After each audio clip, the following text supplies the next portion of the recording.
Die Übertragung sollte laufen. Ich glaube, wir sind online. Und ich begrüße euch herzlich da zurück bei God of War. Bei mir beim Green Jay. Gerade erstmal voll verquatscht am Anfang mit dem Slantfood da noch. Timmy, sag mal hoi. Sali, Timmy. So, okay. Und jetzt muss ich überlegen, was gibt es bei mir noch zu machen. Genau, da alle Fackeln anzünden, sehe ich gerade.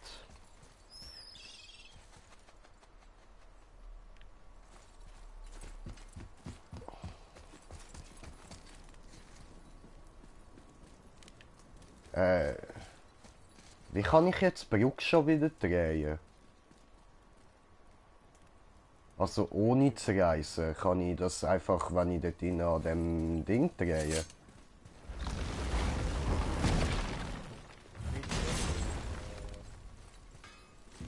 Oh, sind dann zwei Zwerge vorbei und dann zu dem Baum. Ja, ja, voll, voll. Okay, einfach halt ohne das Reisen benutzen. Ja.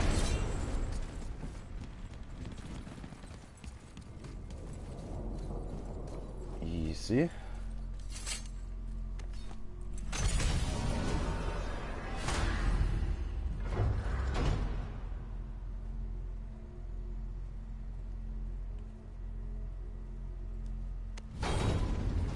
Hä?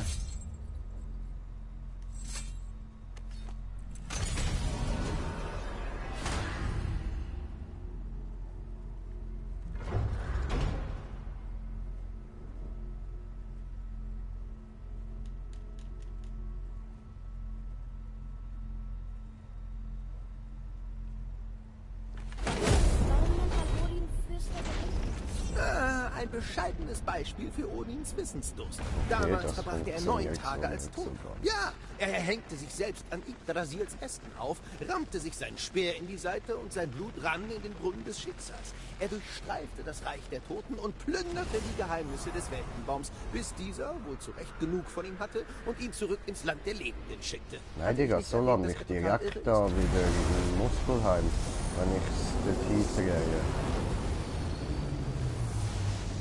Ah, du zum Ding. Was? Ey, du bist hure leislich, Mann. Wo willst denn du her? Ich bin jetzt da beim Weltenbaum und ich will eigentlich zu der Statue vom Tor. Dort kommt man aber nicht an ohne die Brücke.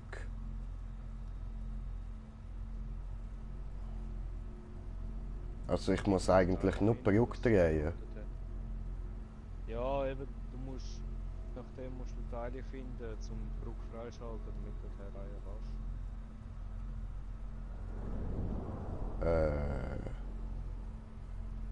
Ich verstehe nicht. Muspelheim ist ja freigeschaltet bei mir. Da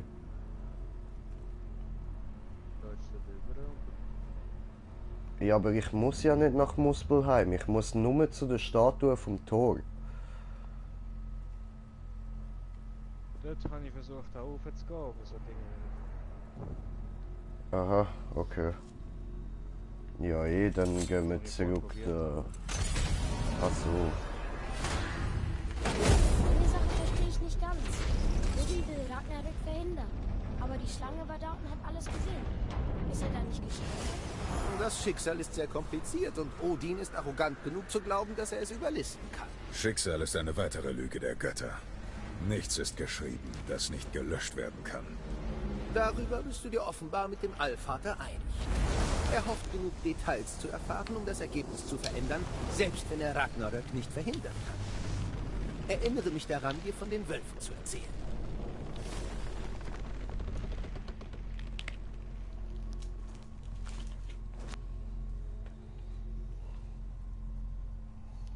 Okay. Dann schauen wir mal weiter, wie wir dort rauf könnten kommen. Ha?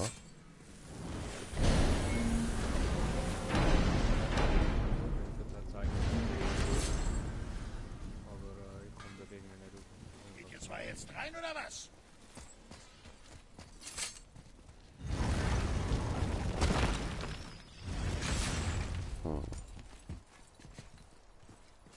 Ah, darum hast du die Schlange sagen, sie soll das Ding drehen. Ja, genau. Ah, jetzt komme ich raus.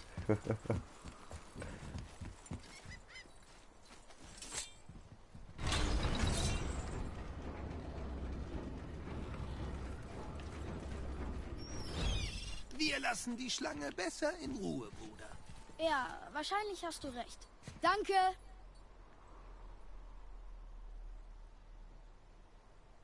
Ich finde nicht, nein, ich will die jetzt nicht in Ruhe lassen. Was soll der Scheiß?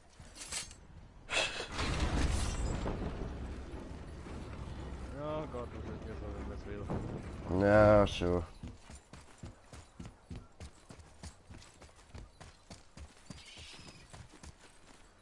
Hast du eine Waffe? Ich eine Waffe, ja, habe ich.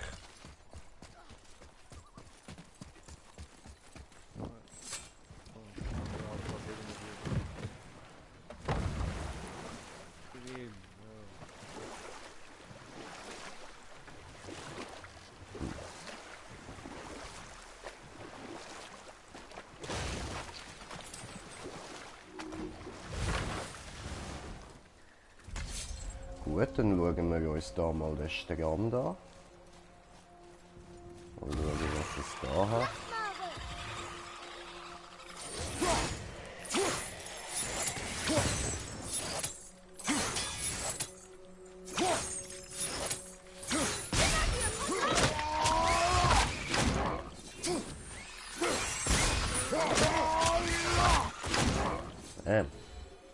Ja, Alles klar. zeig es ihnen. Sowieso. Ah, nee, für das brauche ich eine Axt.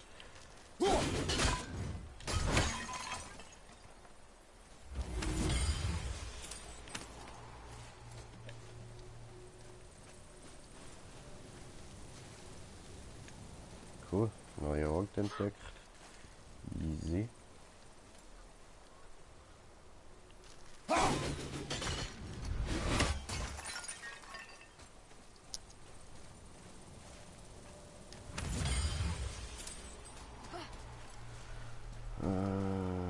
Da können wir Rädchen drehen. Ja.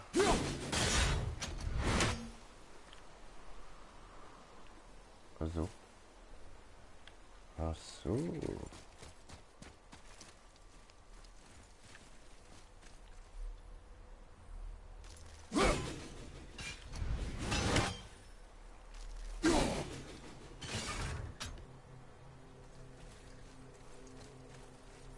Und der ist offen.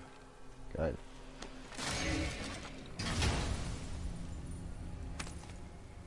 Ja, das ist ja jetzt mal nicht so ein schweres Rätsel gewesen. Die Frage ist eher, wieso die Dinger drinnen bleiben, aber cool.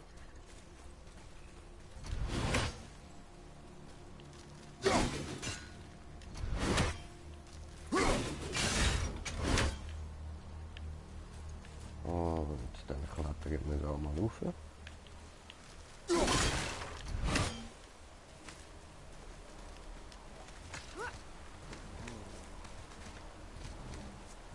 Und schauen da oben, wo es da hingeht.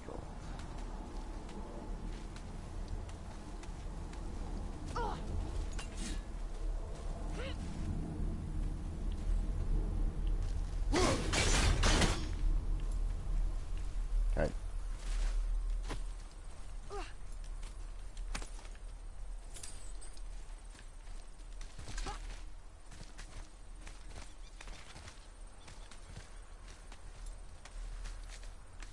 Das sieht doch schon mal nicht schlecht aus. Ja. Kiste. Nice, nice.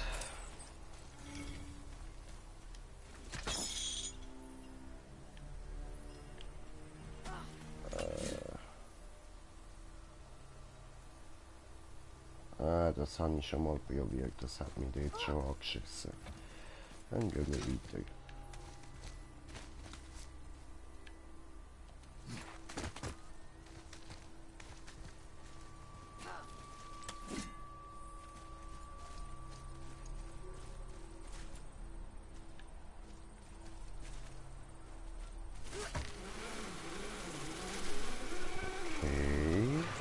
Konzentrier dich!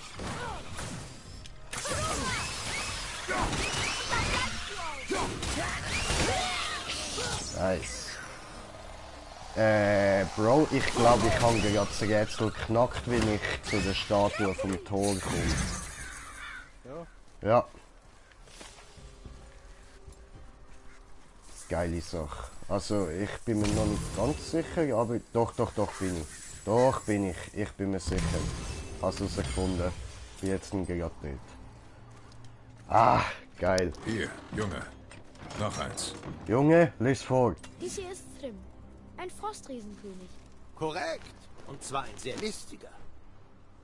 Ist das Mjölnir? Hat er Thors Hammer gestohlen? Ja, eine Zeit lang. Viele von ihnen werden von Thor getötet. Na sowas. Alles klar.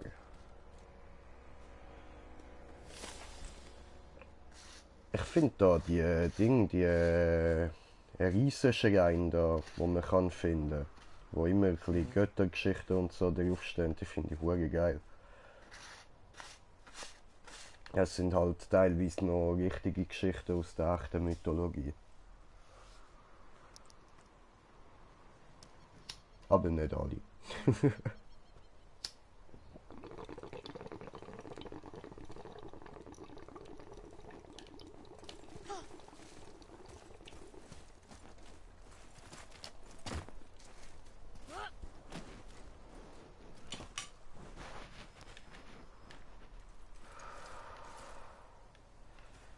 Ah, geil.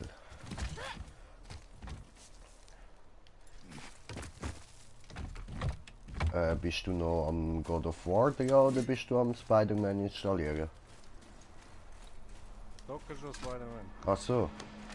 Alles klar. Also zu der Torstatue raufkommen, musst du über den Strand, wo links neben dran ist. Eigentlich fast neben dem anderen Tor.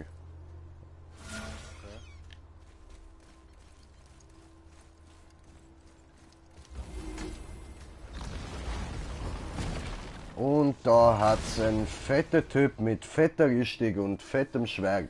Eine fette fucking Goldrüstung mit Fähnchen dran.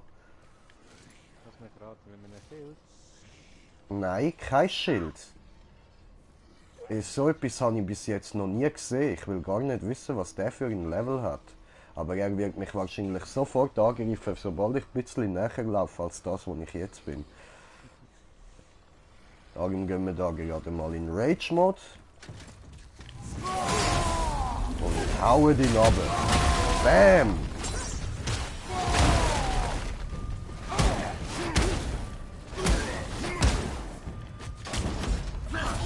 Aua! Der ist Stufe 6, Mann. Alter, ein Ficker. Wow. Ja, und die Axt ist nutzlos. Geil.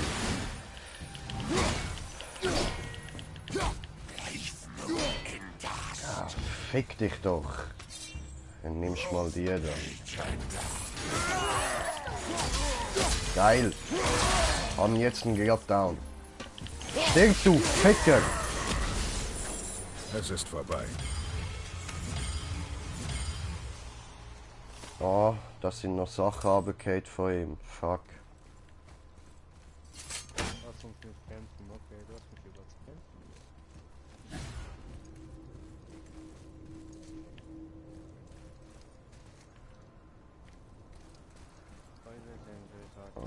Da kann man nicht, aber okay. Verstanden. Ist die jetzt da drauf? Oh, macht der Feu Feu. Macht den Feu Feu. Hat Feu Feu gemacht.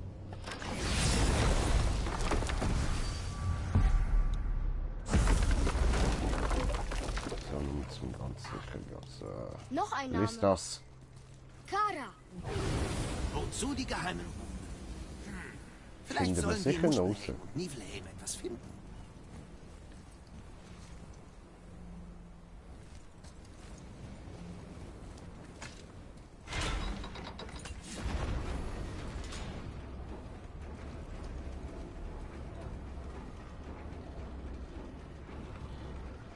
So. Aber jetzt können wir da mit dem Lift raufgehen, falls wir mal rauf müssten. Was ich nicht glaube.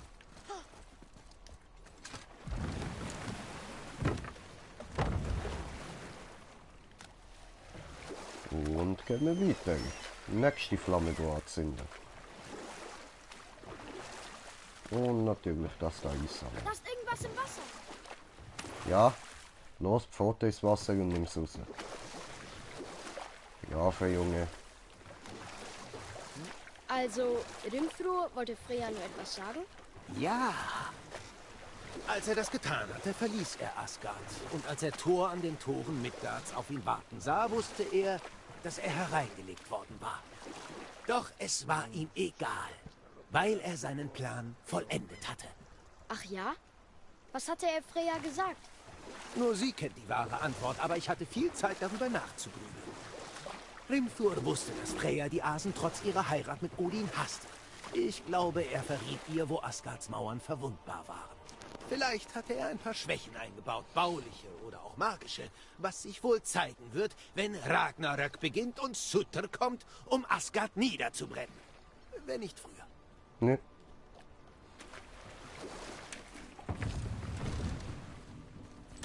Schwitzig, mit dem Boot kann man so cool rumdriften, Mann. So, weißt du, voll Gangster. Tokyo Drift Style, Mann.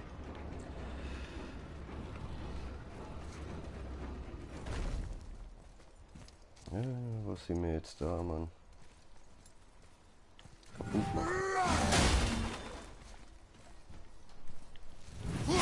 Ja, da. Aufräumen. Ui, es sind schon 2 Leute am Zuschauen. Alle zusammen.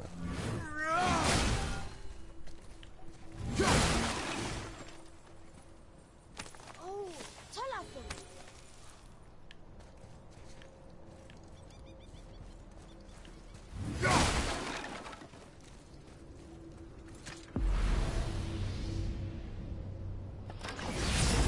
Ein Tor.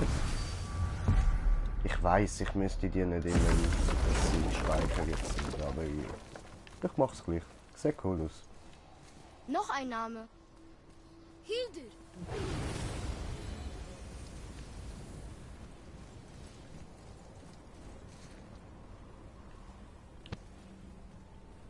Oh, bin ich wieder. Sehr gut. Oh. Konzentriert bist, Hä? ja? Wenn du konzentriert bist, ja? Ja, ich will so eine Krähe treffen, aber ich treffe sie nicht. Also nehmen wir den Boy. Da, schießt dort drauf. Schaffst du das nicht? Ja, ich glaube, er kann es nicht kriegen. Aha, ja. Das könnte möglich sein, ja. Ein Kollege hat mir jetzt gerade geschrieben, God of War hat jetzt eine fettige Grafik und ja, Mann, hat sie, Alter. Richtig brutal. Da jetzt noch so ein Spalt, aber der fest jetzt mal nicht. Habe ich jetzt gerade keinen Bock. Der Oscar hat mir dort auch geschrieben, ja, jetzt nur geile Kraft und so, ich hoffe, du hast auch eigentlich das Gemüse. Und ich so, Kollege, ich glaube, jetzt braucht man das. Du musst ein bisschen Leute reden, Digga. Weißt du, der Oscar hat etwas gesagt von God of War, Grafik auf der PS Pro 6 so geil, er hofft, dass ich auch eigentlich Aha. wir haben nur geschrieben, für das braucht man keine PS Pro. Und so, ich will mir extra wegen einem Game eine neue PS4 holen, obwohl ich schon eine habe. Alter, hör doch auf, ey.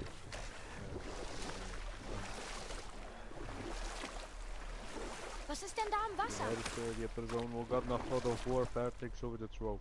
Ja, schon. Das kann ich so nicht nachvollziehen. Ich hätte das echt nie dürfen machen, ihm das scheiß Spiel zeigen. Wie mir. Da war ein Schrein mit einer Riesin drauf. Mit vielen Immer Büchern dieser und Visionen. Ah, Groa, die Hüterin des Wissens. Sie war eine begnadete Zauberin, die in Ja, allen Kollege Welten sagt jedes jetzt auch, Buch du über bist Geheimniswissen verdammt sammelte, leislich, in der müsstest Hoffnung, dein Headset ihre mal seelischen lauter Kräfte zu stellen. stärken und ihren verschollenen Gemahl Aurvandil wiederzufinden. Doch ihre Visionen zeigten ihr nicht ihren Gemahl. Denn Grua, die länger und weiter in die Zukunft sah als jeder vor oder nach ihr, erblickte Ragnarök. Das Ende und den Anfang. Als Odin von ihrer großen Prophezeiung erfuhr, machte er sich daran, ihr Wissen für sich selbst zu erlangen. Odin hatte Groas Dienste schon oft in Anspruch genommen und empfing ihn wie einen Freund in ihrer Bibliothek. Sie Alter! ahnte nicht, Ja, jetzt dass hört man dich Odin besser. selbst hinter dem Verschwinden ihres Gemahls steckte und mit seinen eigenen Zaubern vor ihr geheim Weed, das Weed, Tor ihn getötet hatte. Weed, Lächelnd packte der neidische Odin sie am Hals und Weed raubte besser. ihr mit eigenen Händen nicht nur ihr Wissen, sondern nahm ihr auch das Leben. Positiv. Ich wusste Sehr ja, dass Odin positiv. böse ist. Aber das ist einfach... Skrupellos, barbarisch, herzlos, so ist Odin. Wir könnten noch lange hier sitzen und schweigend darüber nachsinnen, zu welchen Gräueltaten Odin fähig ist. Und so... Denk weiter nach.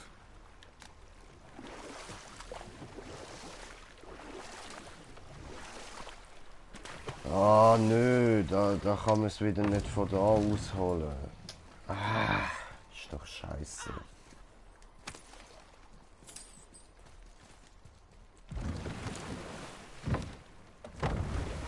Er hat nochmal ein Tor, wo man nicht so kann öffnen. Wo man die Flamme nicht so kann anzünden. Die Frage ist aber, wie dann? Wahrscheinlich von da hinten jetzt.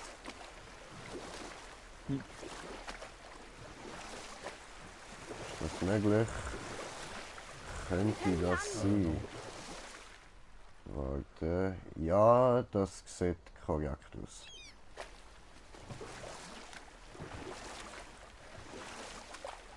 Wir gehen jetzt aber da erstmal alles abchecken, bevor wir da anlegen. Da hat es nämlich noch Zeug. Ey, driften. Ja, Mann.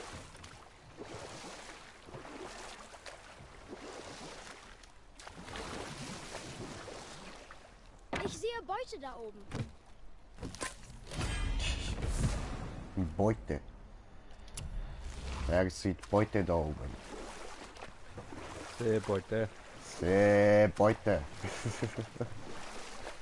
Ausbeuten diese. Oh, da kann man noch anlegen. Okay, wir legen den schon mal an. Friss! Stirb! Ja, Mann, böses Hundi. Du auch. So. Friss, Fuß. Das war's? Ja, Ich das dachte, die war's. wären härter. Nein, die sind nicht härter. Ich bin eben hart. Weißt du? So. Wenn wir jetzt Spalt festen. Ja, komm, wir festen mal Spalt. Und, was kommt aus dem Spalt? Oh! Oh! Habe ich einfach nur Belohnung bekommen für Spaltfesten? Ich glaube, ich habe gut gefestet.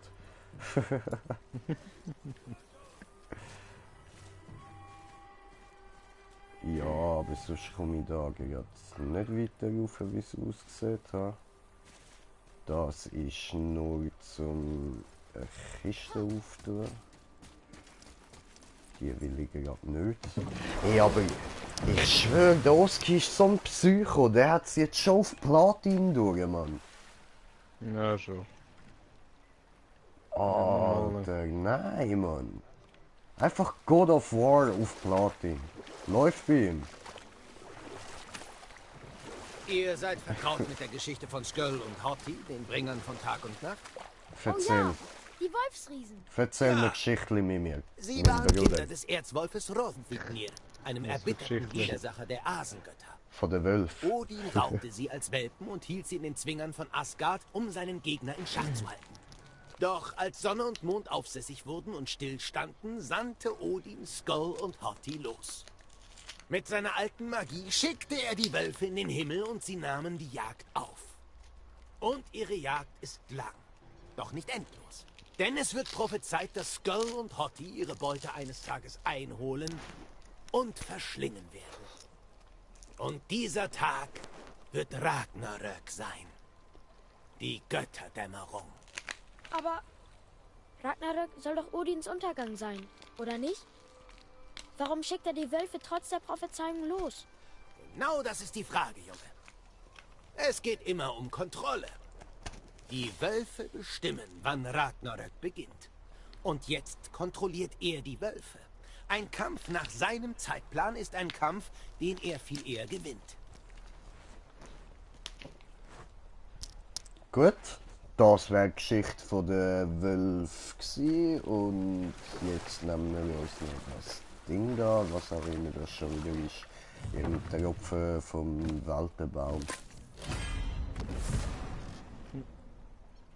Tau des Weltenbaums.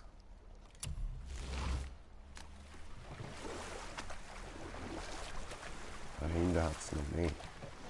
Dort kann man wieder nachschauen.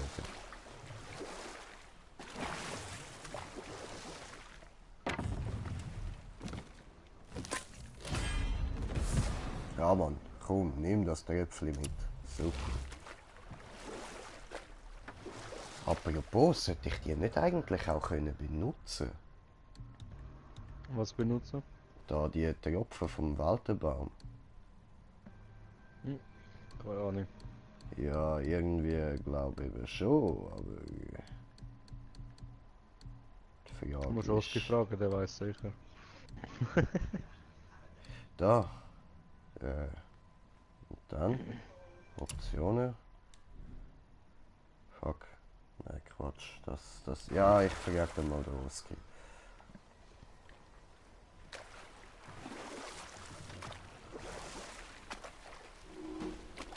Machen wir gerade noch ein bisschen Werbung für den Oski. Sein Kanal dann übrigens Switzerland Gamers.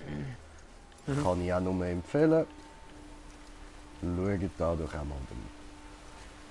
Das ist doch mal ein richtig cooler Wasserfall, so voll cool, Rutschi-mäßig, so Wasserrutschi, weißt du? Kann man runterrutschen und unten schön auf Felsen knallen, das ist witzig. Ja, wundervoll. Nein! Ah, bin ich blöd. Ich kann sie rühren. Oh. Sally kommt nicht, nein, mach das nicht. Hör auf. Ja. Ey, hier, friss. Er ist offen, das ist deine Chance! Alter, wie das Kollege. Au.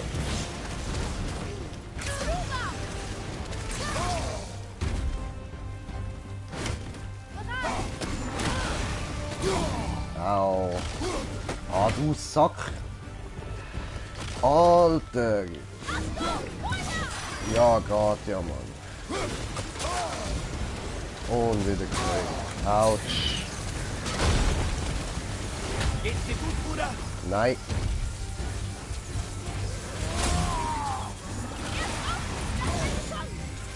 Ah, fuck, Mann.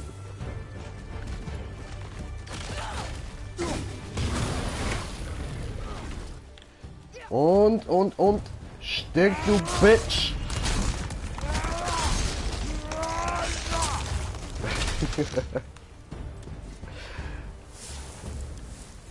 Geschieht Ihnen recht. Ja, jemand.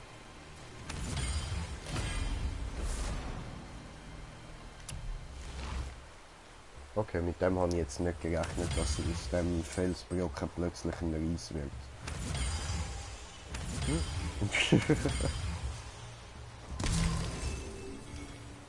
Aber hey, Kiste!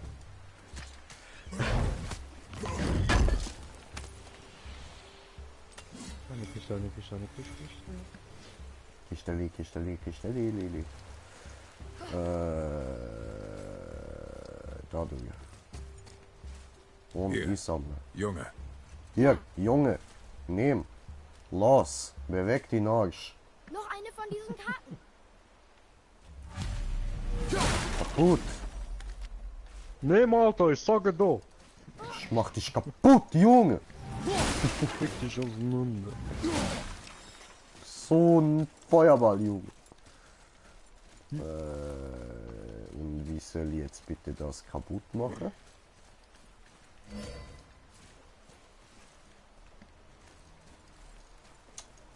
Ja. Blöd gelaufen.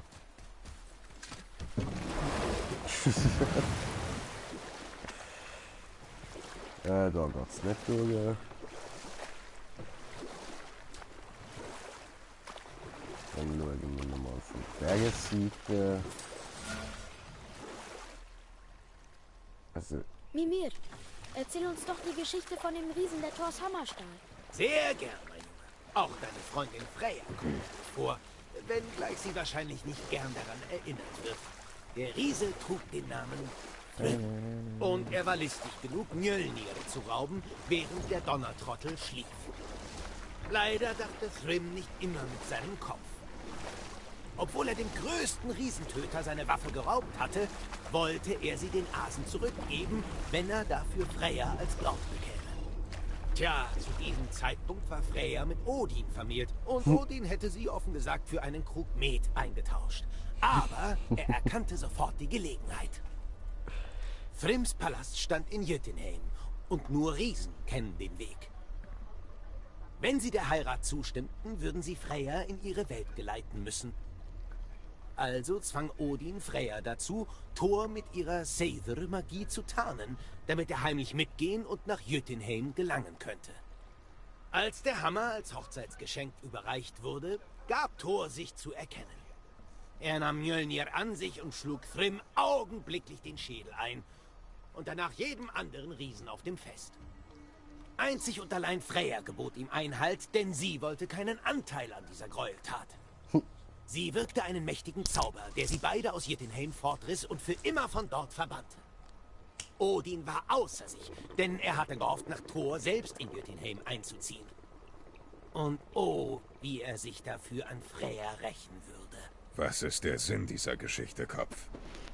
Tja, für Thrym war die Geschichte eine Lektion, Prioritäten zu setzen.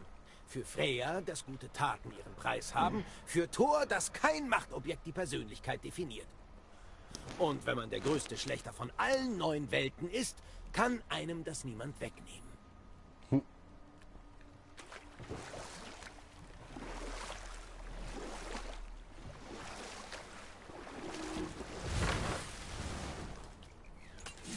Viel.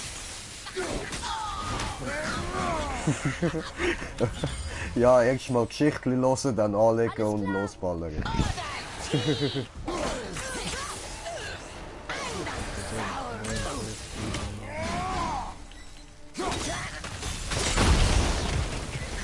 Wundervoll. Gewonnen. Scheiß Bitch. Witch. Well, which bitch? What? Which bitch? What? What? What? Wait? Wait.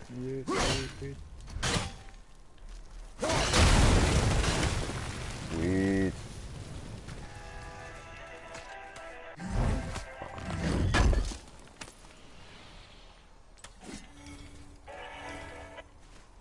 Fuck, was lass ich jetzt du da wieder für komische Sound, Mann? Ich muss Facebook. Ah.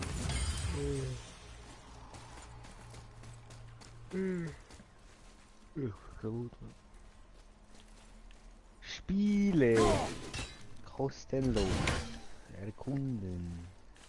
So. Welches Spiel hast du gesagt?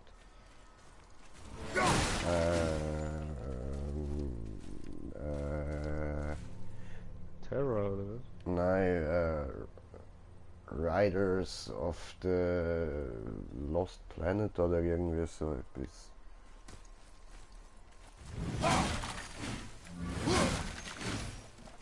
Eins von der einzigen, wo nicht allzu beschissen aussieht. Hast du das gefunden? Ähm, Little Clay, oder? ja, sollte drin sein. Dark Souls Remastered. Einfach nicht.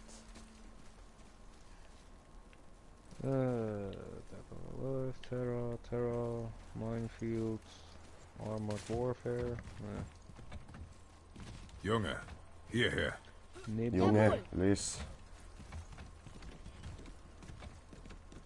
Ist das dein Ernst? Raiders of the Broken Planets, Gut, meinst du? Ja, was kommt voll. ins Tagebuch?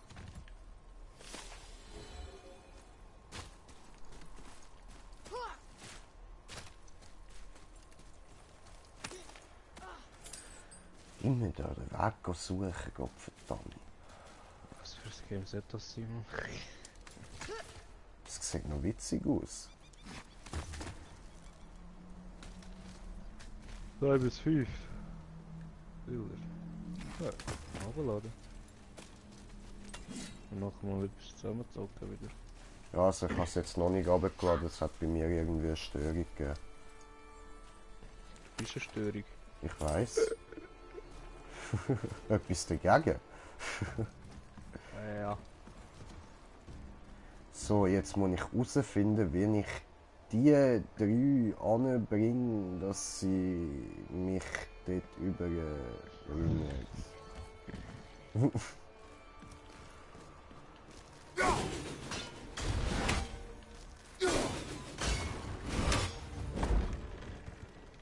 Aha.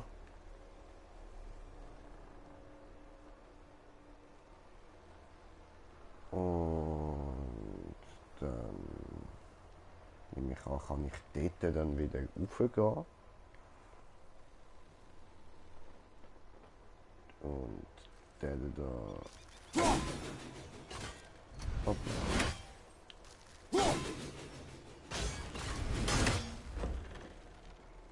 Der ist so. Und der. Hoppla. Das ist ein bisschen zu wenig weit.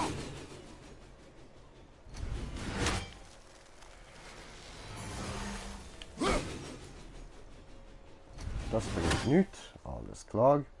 Ziel wir höher. Gut, dort komme ich nicht an. Hast kapiert. Ja. Da. Los, klettern. Warum kletterst du nicht? Wolltest du mir sagen, du schaffst es nicht? Du, Kratos, schaffst es nicht, an einem Seil überklettern? Du Penner. Elend, Alter.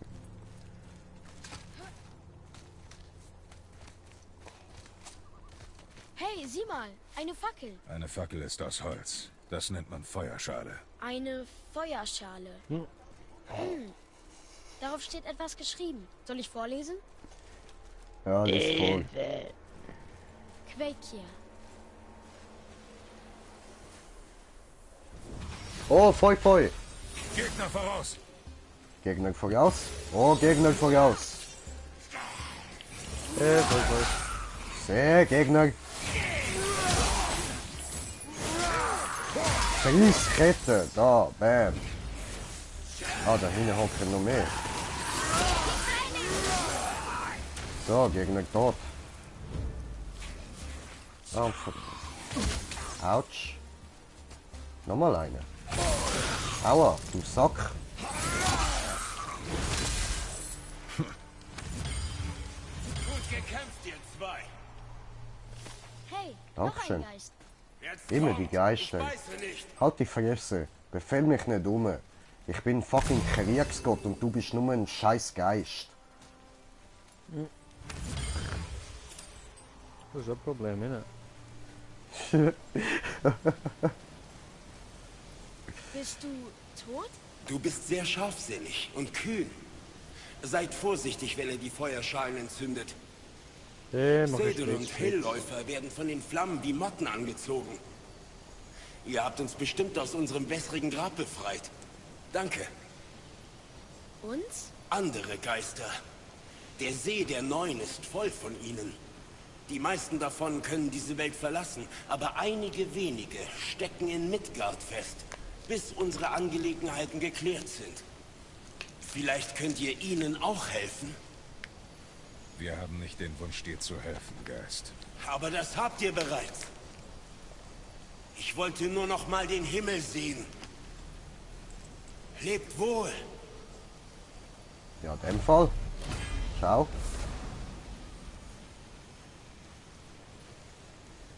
Cool. Wow, er ist verschwunden. Komm, wir dürfen uns nicht ablenken lassen.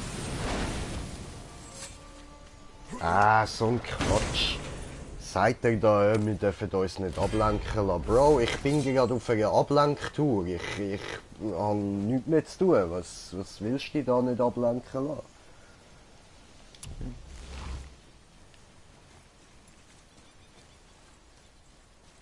Und wo geht's da hin? Ah, da geht's dort über, aber dann komme ich wieder nicht zurück. Und da kann man jetzt das da kaputt machen, oder wie siehst du? Nein. Und das da kann man kaputt machen.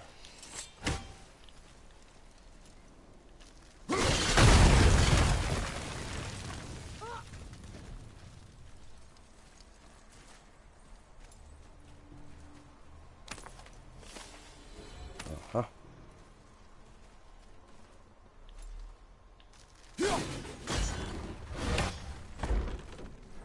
Ja, aber da kann ich jetzt wieder nicht überspringen. Also, was soll mir das jetzt bringen? So.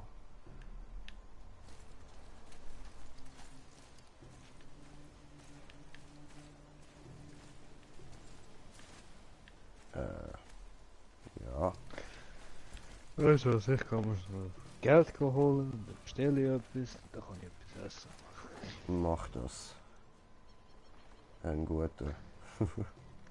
Jetzt muss ich erstmal Geld holen. Und dann muss ich bestellen und dann geht es wieder eine halbe Stunde und dann kann ich essen. Und Wundervoll. dann kannst du mir gute wünschen. Wundervoll.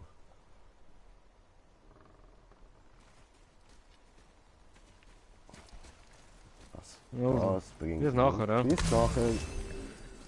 Viel Spaß.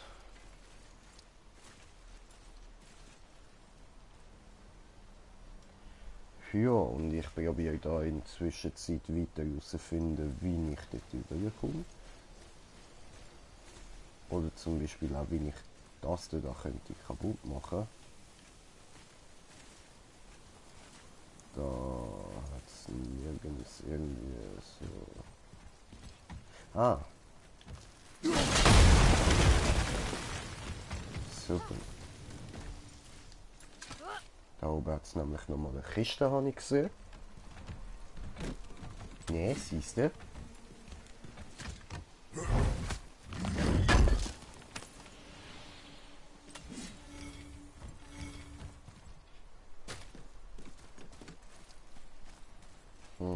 Aber jetzt ist gleich immer noch die Frage, wie ich dort rüberkomme. Weil anziehen kann ich es ja anscheinend nicht. Oder hat es da unten eine Kette? Da unten hat es doch keine Kette, oder? Nein, dort unten hat es keine Kette. Dort unten eine Kette? Dort unten hat es keine Kette. Nö. Nein, da kann ich auch nichts machen. So auch nicht. Verschieben kann man das auch nicht.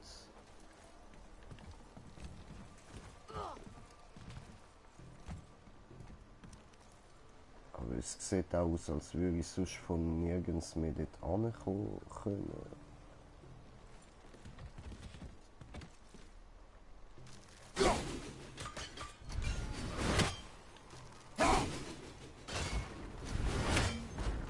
Das bringt ja auch nichts. Und da sehe ich auch sonst nichts.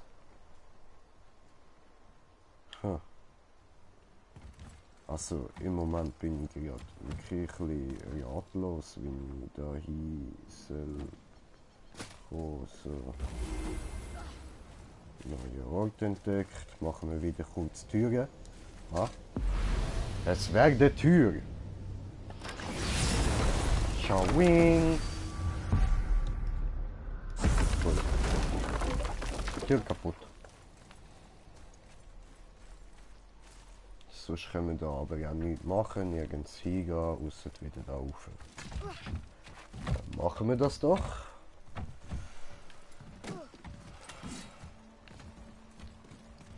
Da können wir sonst auch nichts machen. Von da sind wir gekommen. Dort oben, ja gut, dann gehen wir halt mal an einen anderen Ort hin.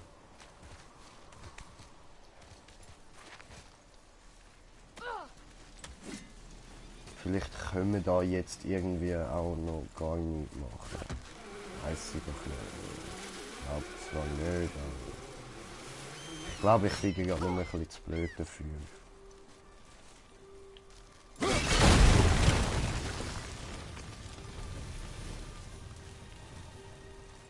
Super. Gehen wir rauf.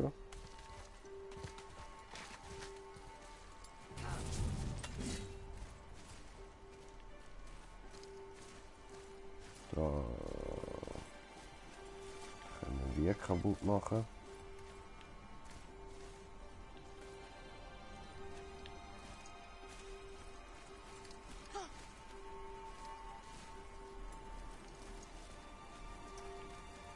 Scheiße, hätte ich das echt irgendwie müssen von oben machen.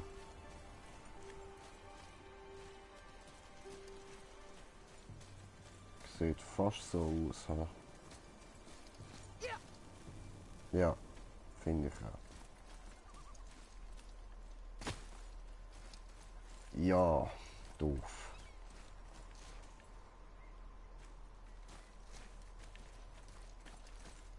Ja, und jetzt? Stecke ich da fest oder wie? Ist das dein Ernst? Ich komme da nicht weg.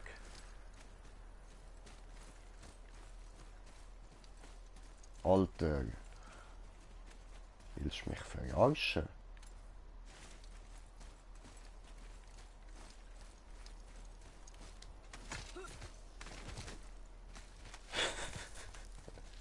Ah, dort oben hat es doch etwas.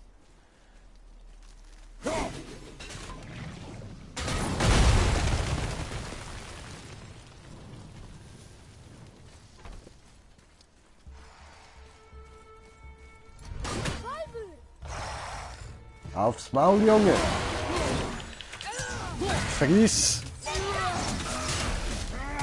Stinkende Scheißkröte!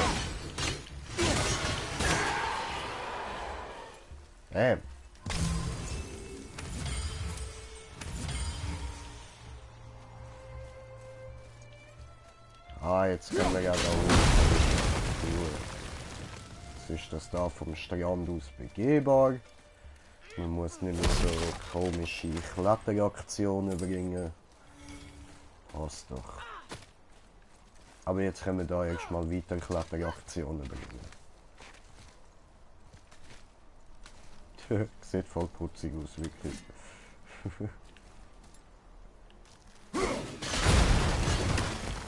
Gut, dann mal los.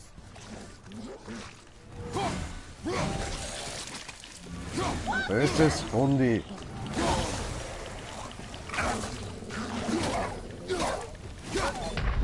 Böses Hundi. Fuck, wieso bin ich gestorben? Ich bin ins Gift hineingelaufen, ich Idiot.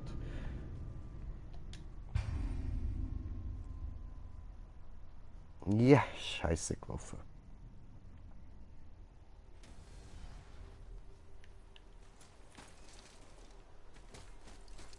Achso, das ist der Kontrollpunkt. Okay. Kontrollpunkt.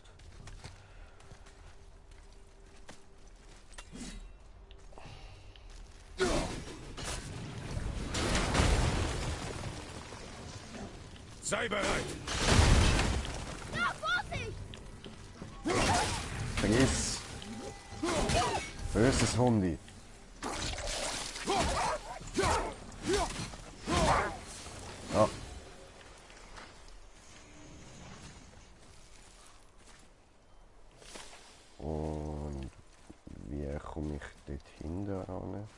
So, von da.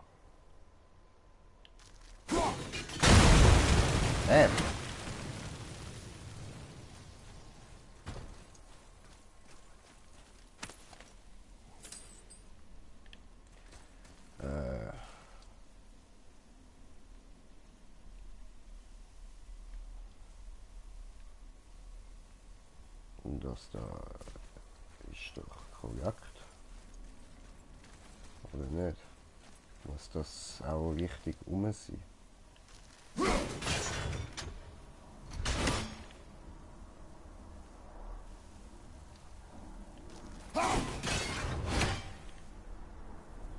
Jo. Okay.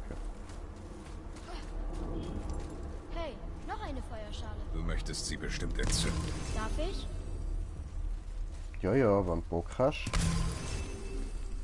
Sicher, fighten wir eine Runde.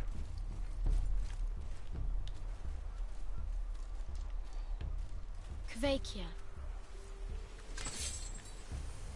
Nur so zur Sicherheit.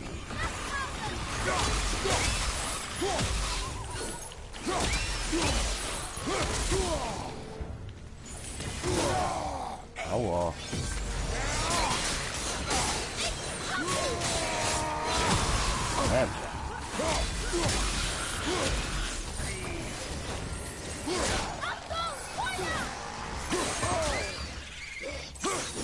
Jetzt komm doch endlich drauf, du Scheiße. Und du auch. Scheiße.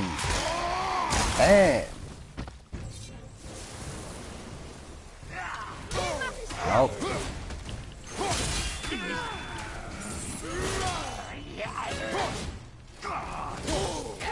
Ah, hässliche Bastard. Ja, mach ich. Dankeschön.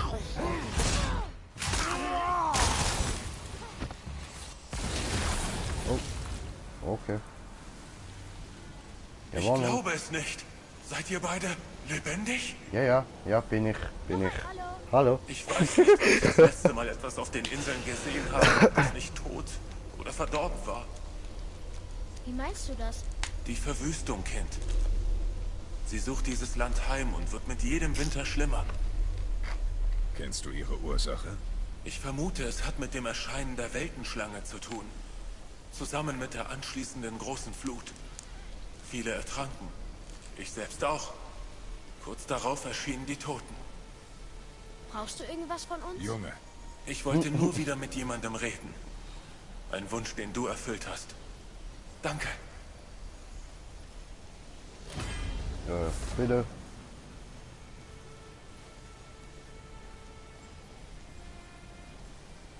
Okay.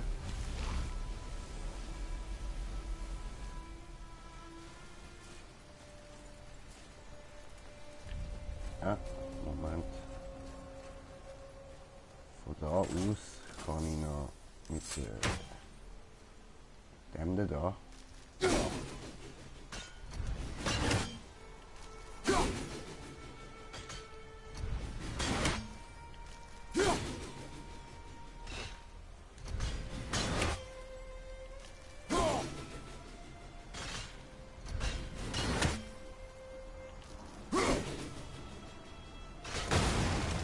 Yeah.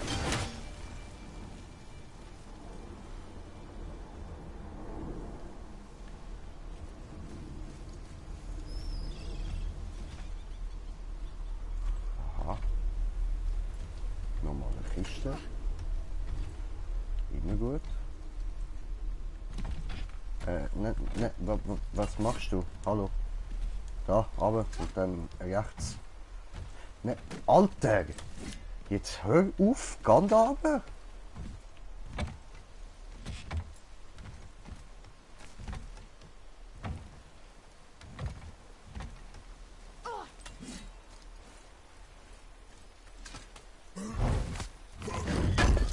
So.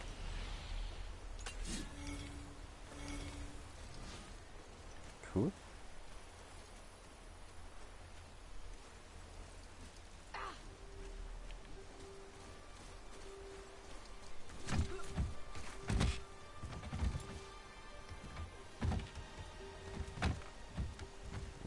Rauf. Super.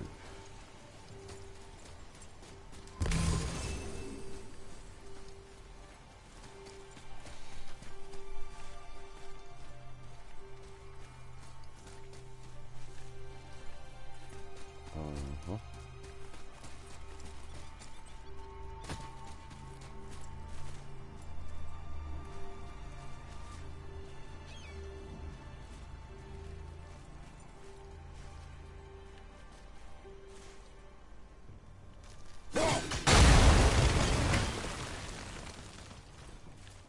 Chili.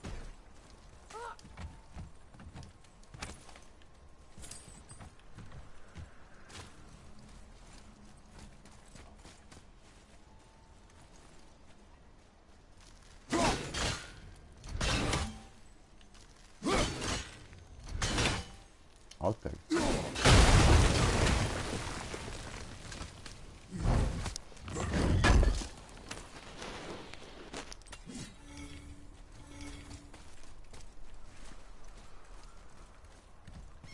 Oh, jetzt kann ich noch da rauf.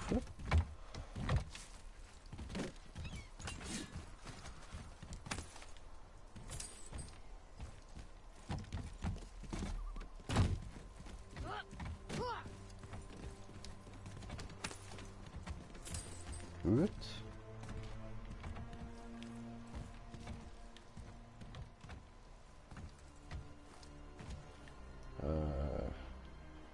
Er muss auf die andere Seite zeigen.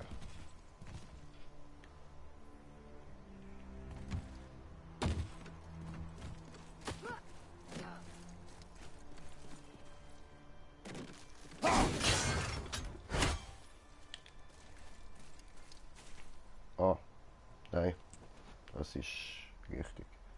Okay.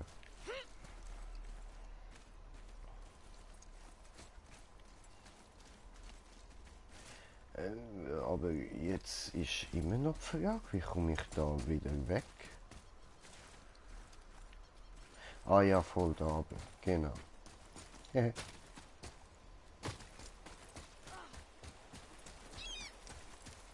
Junge, was habe ich dir über das Hilfeleisten gesagt? Lass es. Korrekt. Aber könnten wir Das nicht... ist keine Diskussion. Lerne dich zu konzentrieren. Unsere Reise muss deine einzige Sorge sein. Aber was ist, wenn sie uns helfen können? Der eine schien etwas über den See zu wissen. Und wie hilft uns das bei unserem Ziel? Wissen wir erst, wenn wir fragen.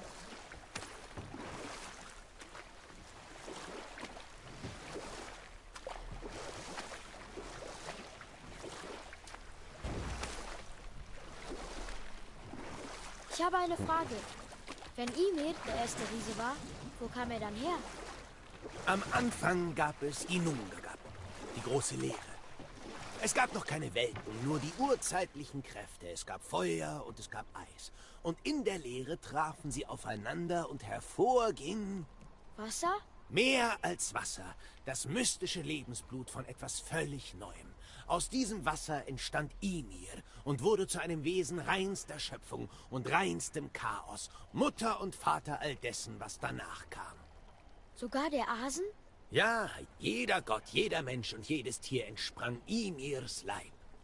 Doch es waren die Asen, die sich für so überlegen hielten, dass sie die Herrschaft über den Rest der Schöpfung beanspruchten. Odin lehnte sich gewaltsam gegen seinen Schöpfer auf und vergoss Ymirs Lebensblut mit seinem Speer. Ein notwendiges Übel, sagte er, um Ordnung in die Welten zu bringen. Aus Ymirs zerrissenem Leid schuf Odin Midgard, um eine Welt für sich allein zu haben. Er nannte sich Allvater, als sei er der Schöpfer und nicht der Vernichter des Schöpfers. Niederer, lüsterner Tyrann. Mimir? Ah, tut mir leid. Am besten machen wir an dieser Stelle Schluss.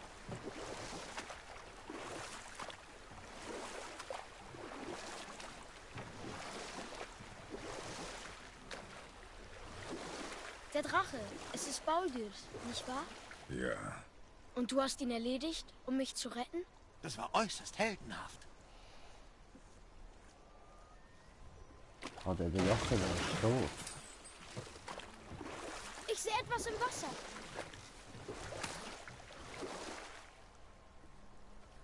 Ah, das ist... Aha, ja, voll. Das ist der, der abgestürzt ist in dem Fall da gelandet. Und das sind Knochen von etwas extrem viel grösserem als den riesigen Drachen dort.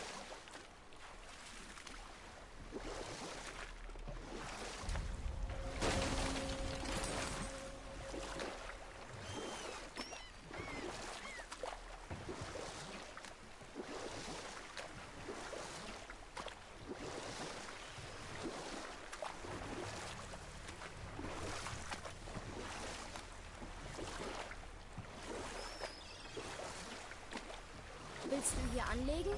Ja, ja. Ah, jetzt sind wir da. Alles klar, dann wählen wir doch da gerade mal noch die Dings aus. Die Mission.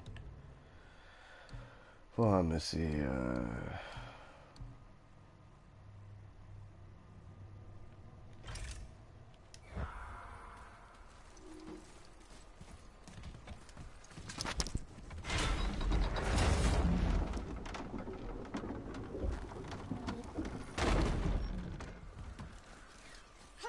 So. Wir müssen alles zerstören, weil wir es können. Und wir überhaupt keinen Bock auf Deko haben. Glaubst du, Fafnir ist auch in Alfheim gewesen? Ich weiß es nicht.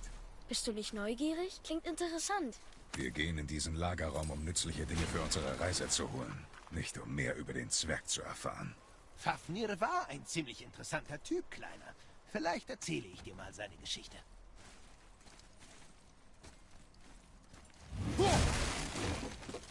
Hey! Alles kaputt! Ich mach dich kaputt! Jung!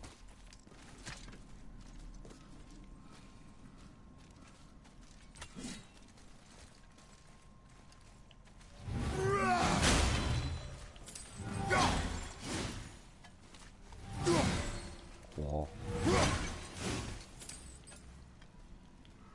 Junge. Was? Geh mal.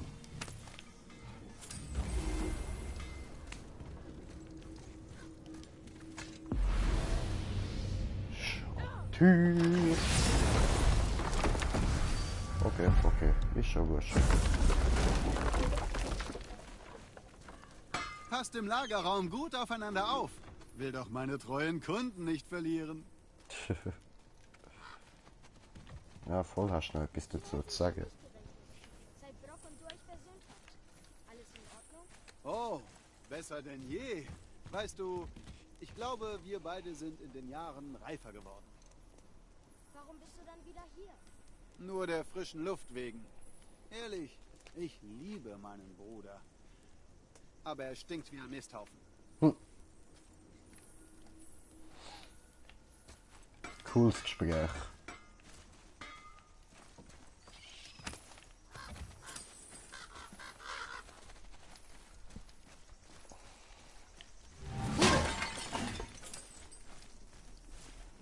Salut, Wey, welcome back. motherfucker. Biatch. Biatch. Biatch. Biatch, man. Oh, The Biatch. Se, Biatch.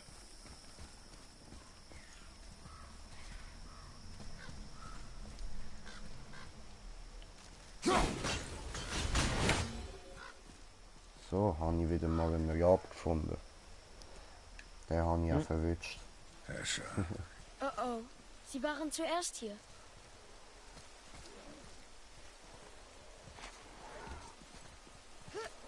Wer gerungt da wieder? Hallo, Frissaxt. Grund.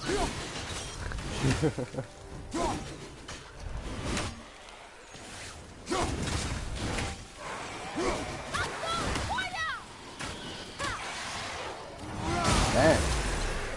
Indi, Fresse, komm da hin. Friss. Axt. Bam. Und nicht.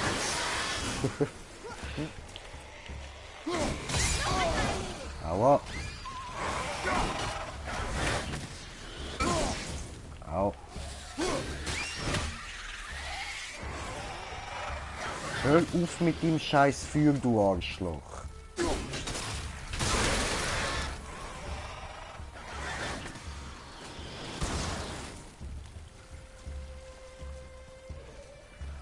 Ja, komm, schieß nochmal.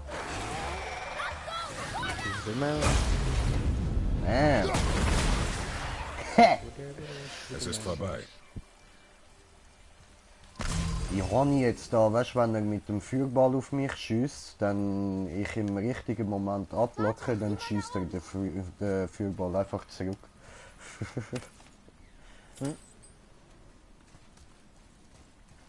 Verschlossen. Suche einen anderen Eingang. Suche einen anderen Eingang, verstanden.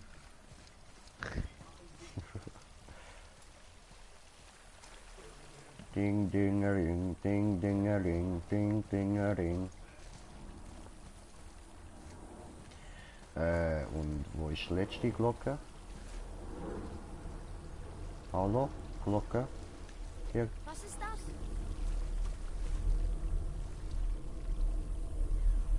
Schaffe ich doch sicher nicht.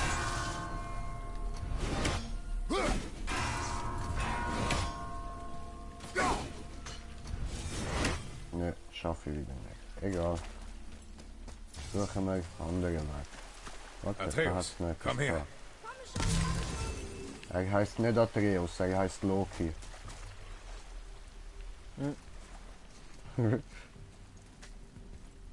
Achtung, Spoiler.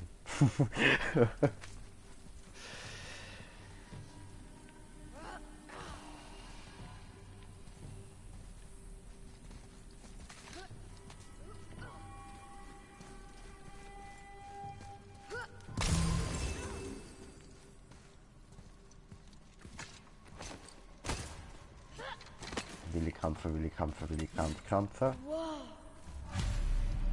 Oh, habe ich andere Wege reingefunden. Bin ich Schleicherrass.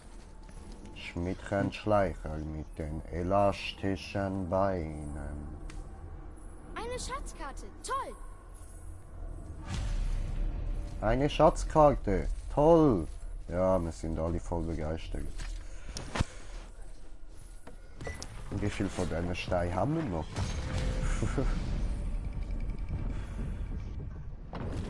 Die Herrscher sind reingekommen. Hoffentlich haben sie noch was dagelassen.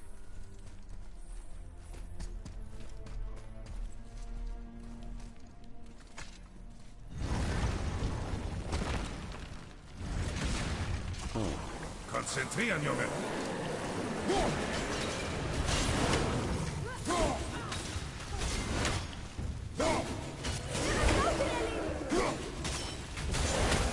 Ja. Wolfaxt, ich liebe das Ding. Nur dämliche Töpfe und Jauger. Keine magischen Schätze und kein Wetzstein. Erwarte niemals zu viel, Junge. Dann wirst du auch nicht enttäuscht. Ja, aber erwart auch nie zu wenig, dann bist du nicht überrascht. Yay, haben wir einen neuen Stein gefunden.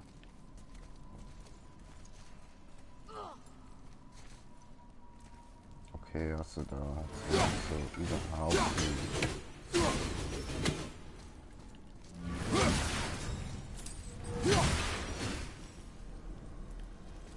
Okay.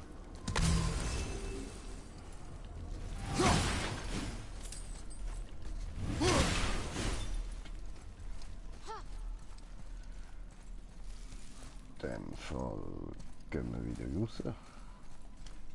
Ich schätze jetzt, wenn wir den Stein nochmal reinschieben und dann geht ein anderer Weg auf. Oh, der Auge! Friss, Axt! Friss, nochmal! Und nochmal! Was hinter mir? Friss, Axt! Friss, Axt! Okay, vergessen du Idiot! Sie haben dich überrumpelt. Ja, wenn du nicht beischießt, ist jetzt immer hart auf die Fresse.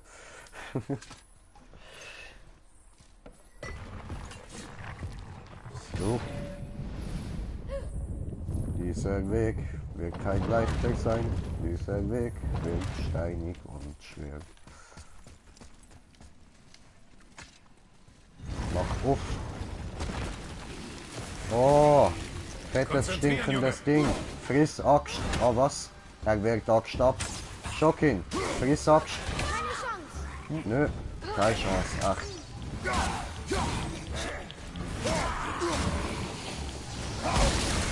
Aua.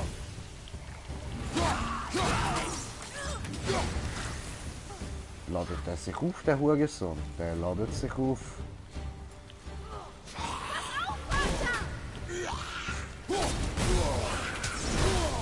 Au, au, au.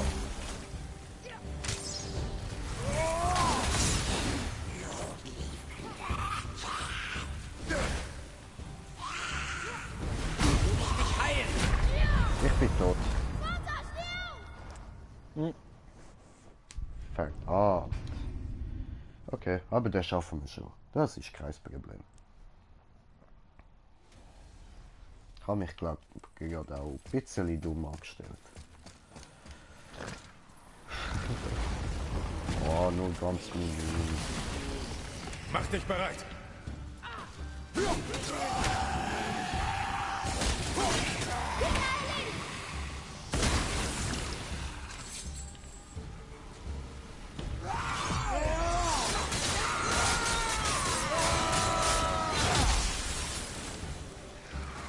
So, Was ist mit ihm passiert? Keine Ahnung. Hier drin ist Schock, nichts als Fick, Gift Mann. und eine Vogelstatue.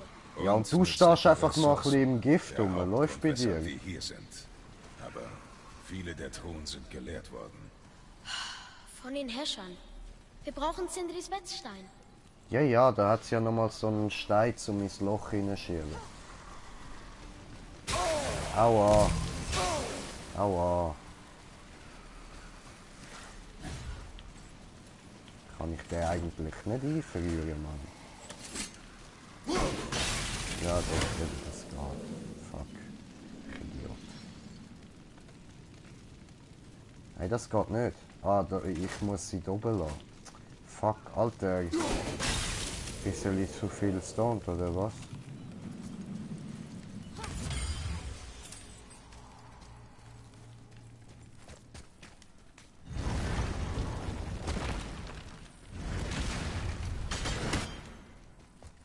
Axt fliegt durch Wände.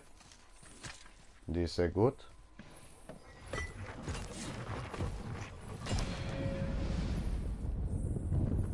Ich habe hier ein gutes Gefühl. Vielleicht finden wir den Wetzstein. Denk dran, was ich dir über Erwartungen gesagt habe, Junge. Erwarte nichts. Schon klar. Egal. Gutes Gefühl.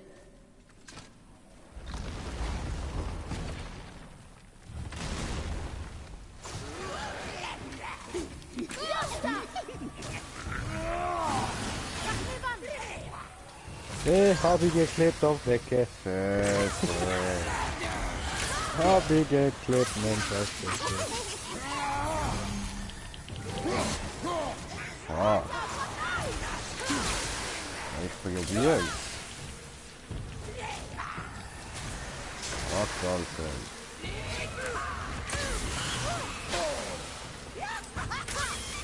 Tschüss.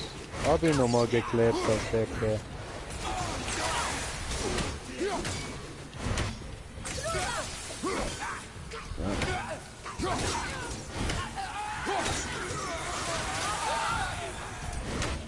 Gut. Ein tot. Andere folgt.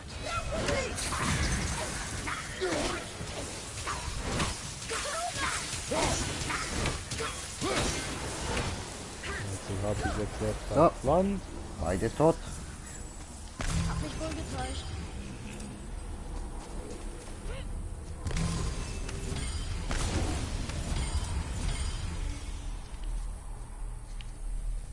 Die ist sehr gut.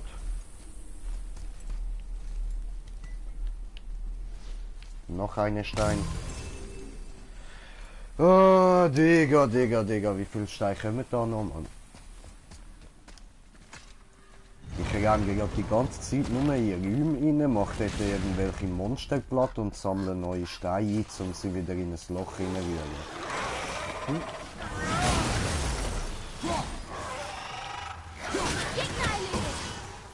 Und ich lebe weiter dran.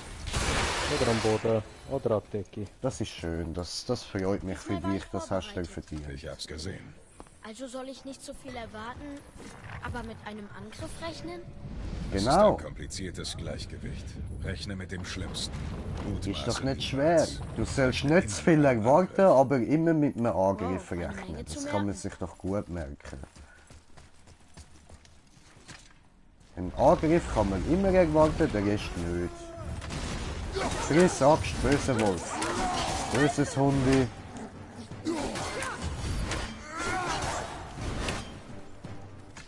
So, kommt da hin. Friss Fuß. Friss Fuß.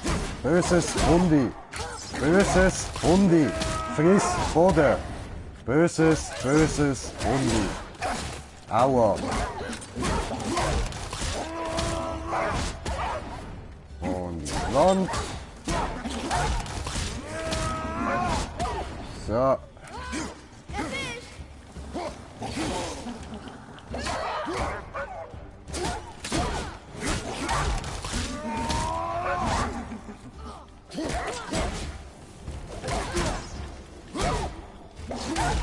Ja, und der letzte Scheißköter.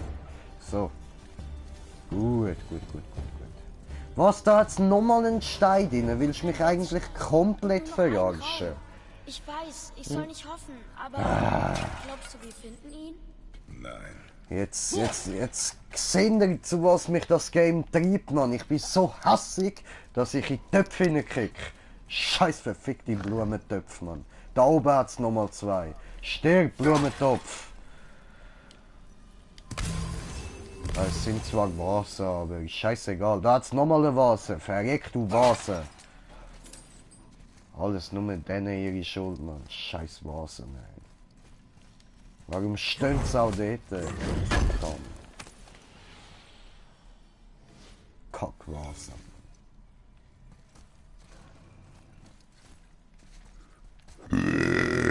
Schulz.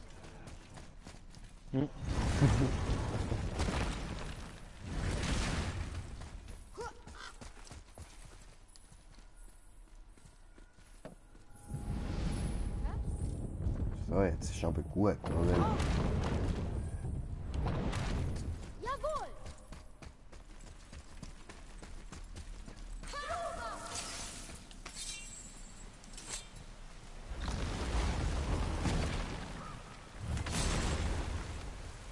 So, was kommt da? Nicht. Wirklich. Es greift mich nicht an. Im Hauptraum greift mich nicht an.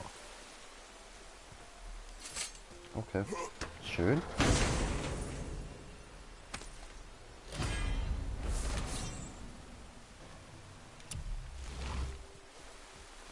Schauen wir später, ja. Willst Ah, du auf ne? meine Leiche pissen? Eigentlich, ja. Undankbarer Kleiner. Wer seid ihr zwei? Ja, du hast mich ja schon so lieb gefragt, ob ich will auf deine Leiche pissen. In dem Fall ist die Antwort, ich bin der Sicher, der dir auf die Leiche pisst. Frage geklärt? Super. Wir suchen einen Wetzstein. Wo ist er? Tja, es war einer in diesem Raum. Mein Sohn schärfte seinen Dolch daran und stach ihn mir dann in den Rücken. Was? Dieser Mistkerl wollte offenbar das Kommando über meine Leute. Ich war hart zu ihm, ja. Es kam nicht mal überraschend. Ich tat dasselbe, als ich in seinem Alter war. Er tötete seinen Vater? Ja, geht's halt. Wo ist er jetzt? Ha, er ist zwar ein Mistkerl, aber er ist mein Mistkerl. Ich werde dir nicht helfen, Narre. Dann hilft mir sein Dolch. Hey, der gehört mir! Hey! Komm, Junge. Wir gehen. Alles klar. Viel Spaß! Ja, danke schön. Wirklich hart. Oh was, das sind 2.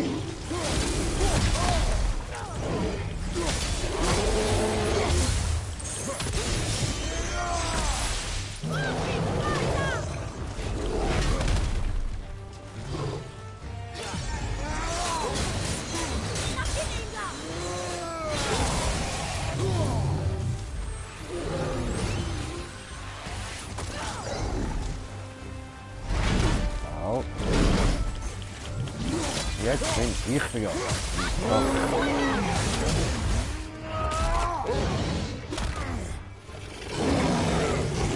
Nein.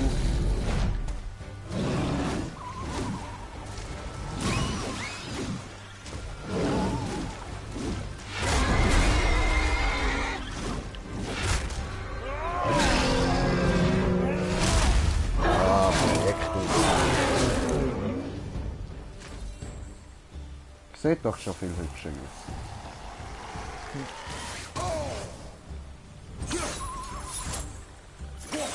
Hammer.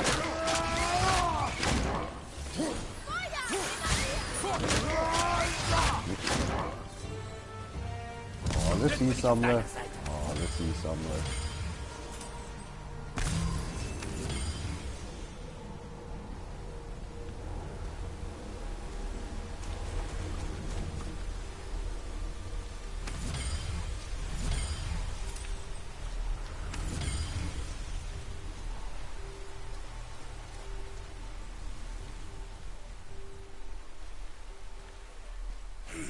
Für ein paar schlappe Fieber könnt ihr gut kämpfen. So viel steht fest.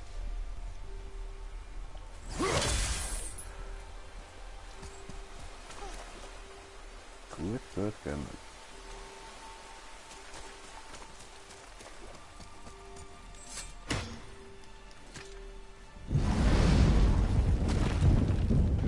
Und was geht bei dir so?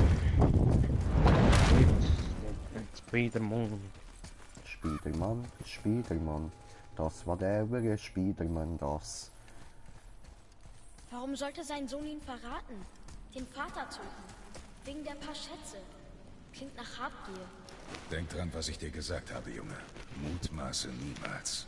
Ja, klar. Er war wohl kein toller Vater, aber Du kennst nur die halbe Geschichte. mag sein.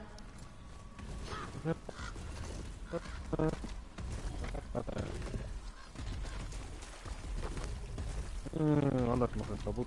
Boom, boom, bitch. Seht diese Mann fliegen! Fliegen auf Gleiter. Gleiten. Gleiten wie auf Schwingen von Rabe. Oder so. The fuck?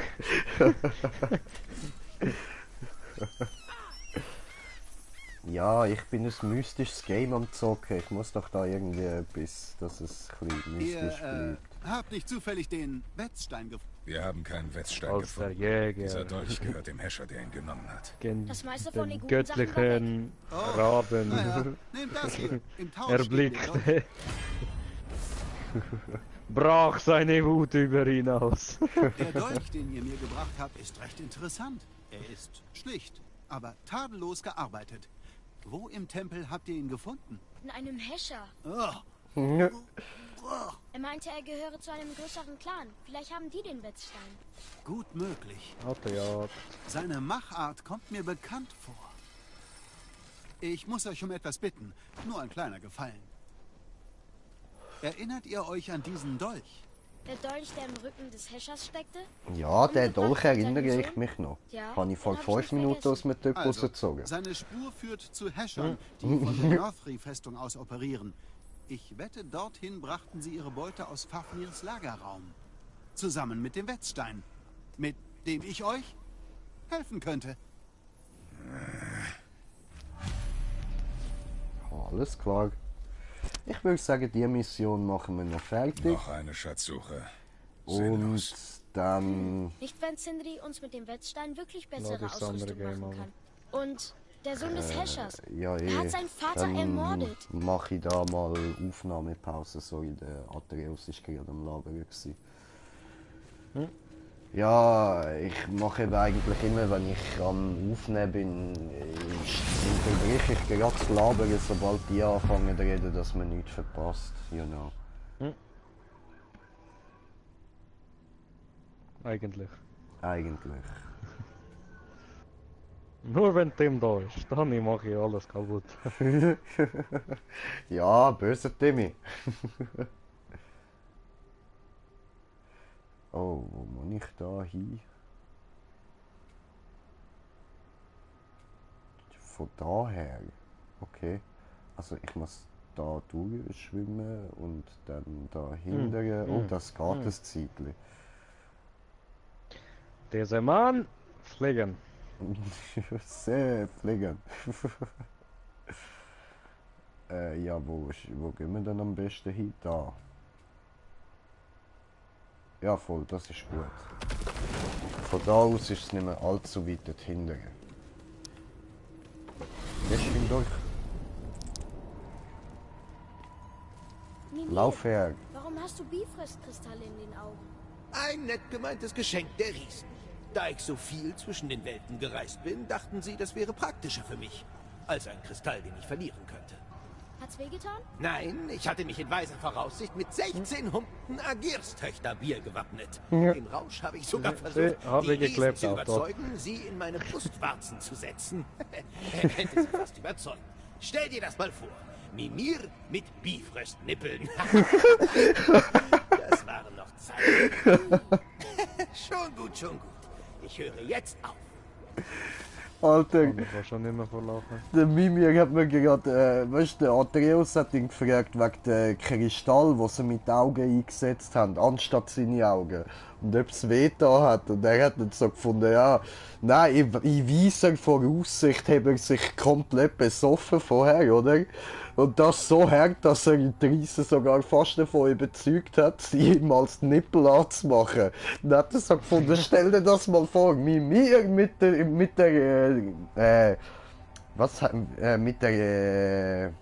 weiß jetzt nicht mehr, irgendetwas mit der Kristallnippel oder so. Alter, ich schwöre, Mimir ist ein geiles Sieg.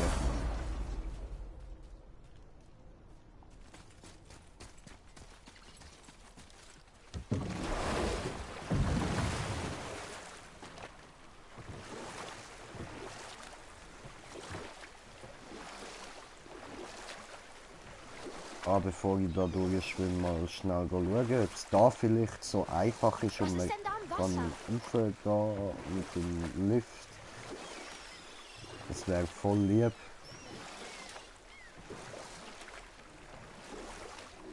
Nein, natürlich nicht. Wie eine komplette Stadt unter Wasser. Ja, Kleiner, eine vergessene Stadt. Wie hieß sie? Hab's vergessen.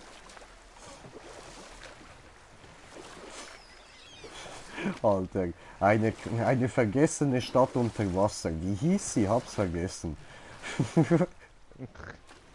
Mimir, gibt es eine Geschichte zu dem Ach, Riesen mit dem Atlantis. Feuerschwert?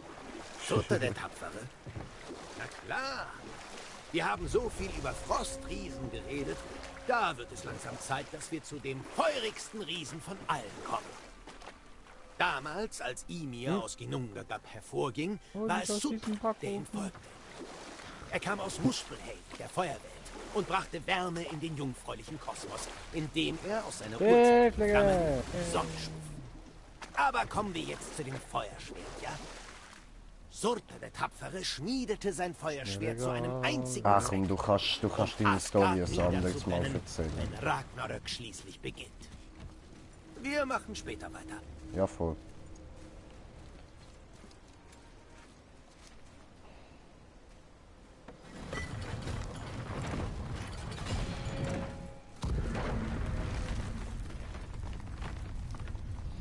Gut. Kannst weiter labern, wir sind wieder im Boot. Los, Kopf, geht.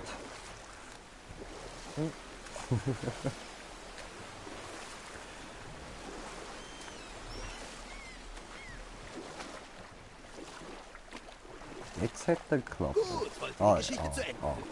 Ja, komm, Surtur der erzähl. Tapfere und sein Feuerschwert dazu bestimmt wären, Ragnarök Asgard niederzubrennen. Er ist dazu auserkoren, durch Thor oder Odin zu sterben. Doch dabei wird er den Schlag ausführen, der ihre Welt in Schutt und Asche legt. Und hier machen wir erstmal Schluss. Aha. Da machen wir erstmal wieder Schluss. Okay.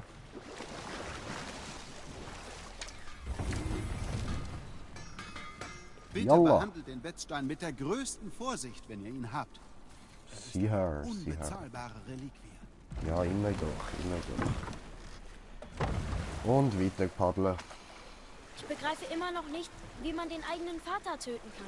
Das ist doch verrückt, oder? Ah ja. Ich weiß, wir kennen nur eine Seite der Geschichte, aber bitte. Den eigenen Vater? Ich meine, klar, ich bin manchmal sauer auf dich, aber... Bist du? Ich meine, manchmal. Ja, ein wenig. Aber ich steche dir kein Messer in den Rücken. Nein, das wohl nicht. Dieser Clan wollte wirklich nicht, dass jemand reinkommt. Wie sollen wir bloß hier durchkommen? Es muss einen Weg geben, das Tor zu heben. Vielleicht mit einem großen Wasserrad. Das glaube ich auch. Ja, das wird jetzt wieder kompliziert. Viel hin und her gehen und viel Haxen killen und bla bla bla. Gegner voraus!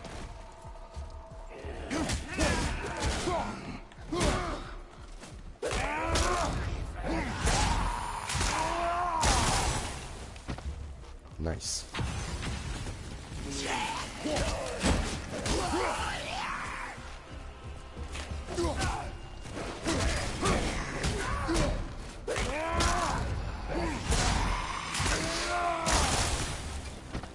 So konzentriert fighter das Ziel.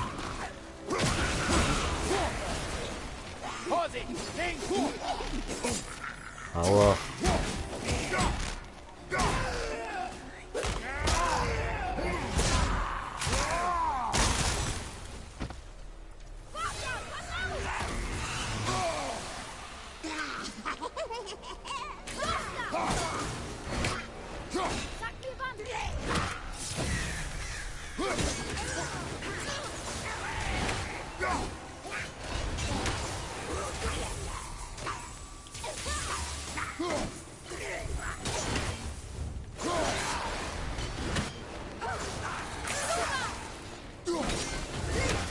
So.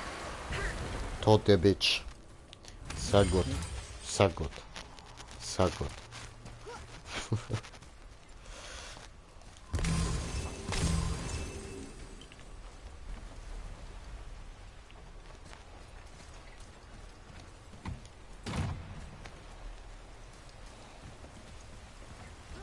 Sollte da nicht irgendwo die nächste Witch kommen? Was die nächste Bitch? Ja, die nächste Bitch. Immer die hohe Bitches, man. Gehen wir immer alle auf den Sack. Ups.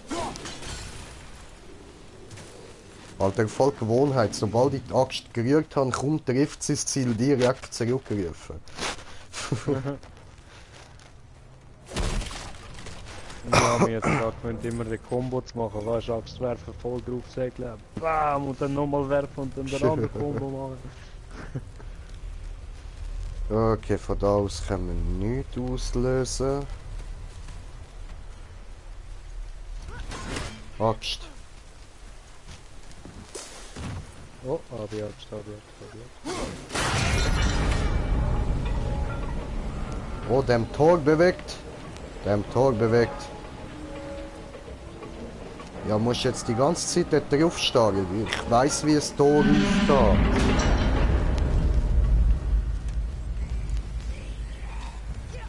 Stirb.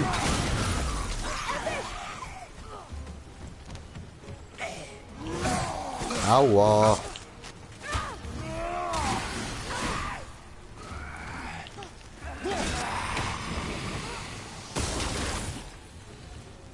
Fertig.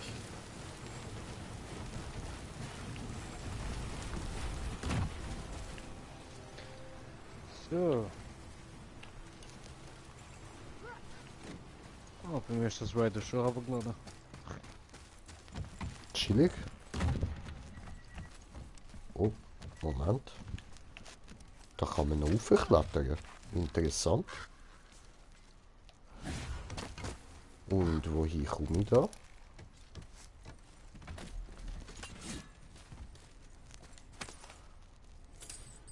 Ah, zu Quacksilber. Alles klar.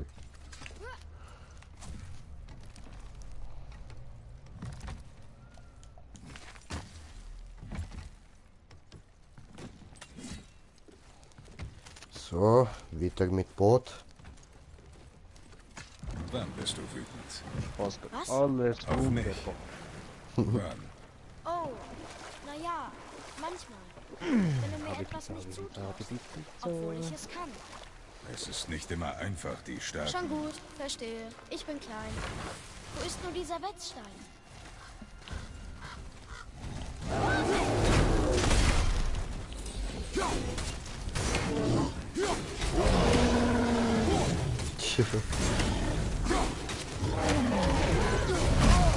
Aua!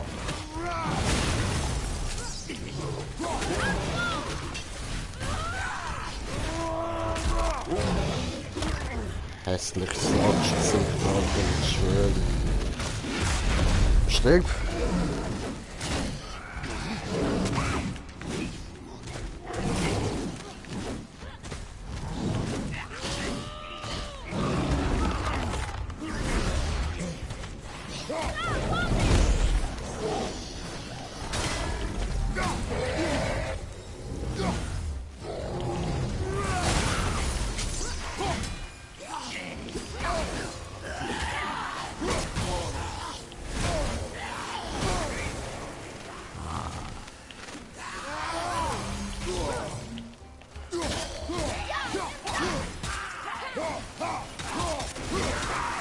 Malcolm.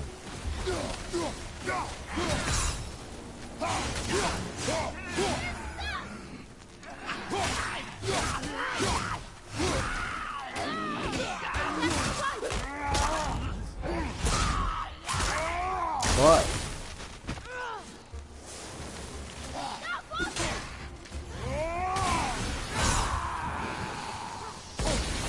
Ouch.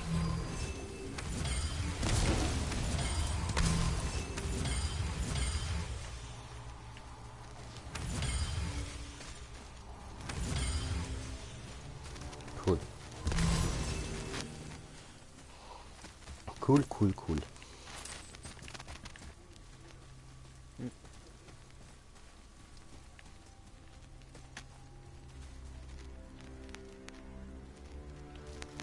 Und wo gehen wir jetzt hin? Es ist eine gute Frage, wo gehen wir jetzt an? Entweder da rauf oder da hin rauf. Beides sieht eben irgendwie nicht falsch aus. Ich will aber nichts verpassen.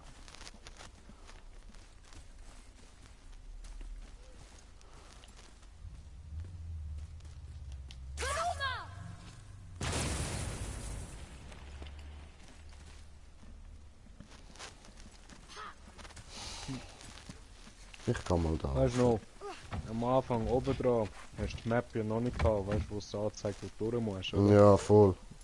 Und dann bist du immer jeden einzelnen Weg gegangen, um zu schauen, ja, ist das jetzt der richtige? Ja, Mann. Ich habe noch eine Truhe versteckt.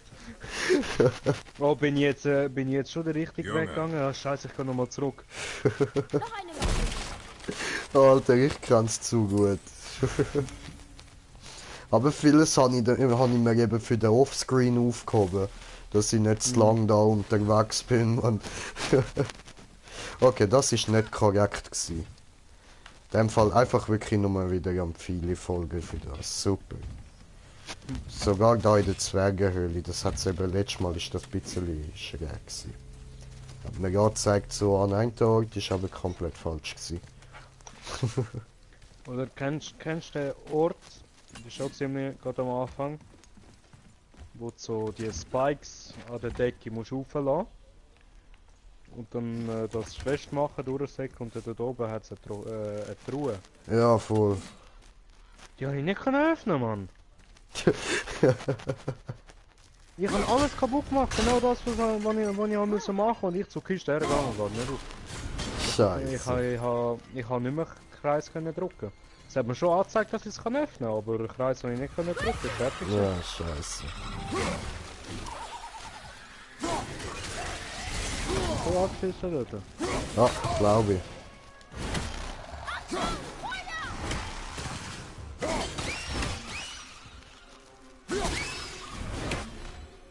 Einfacher als ich dachte. Ja. Okay, dort ja. Heißt da hinten nochmal alles abchecken. Ja, siehst du, da kann man nämlich noch auftun. Boom. Und das einrühren.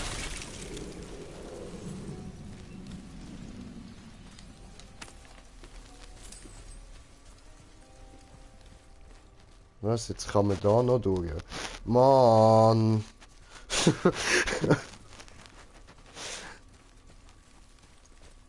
Jetzt ist dann eine Valkyrie. Ja, nein, die zeigt es mir ja jetzt zum Glück an.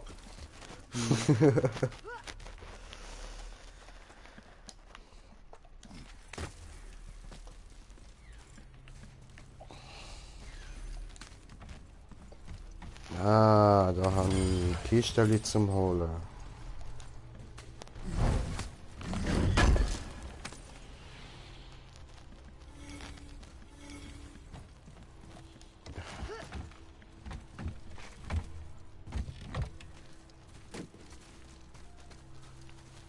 Okay, und weiter.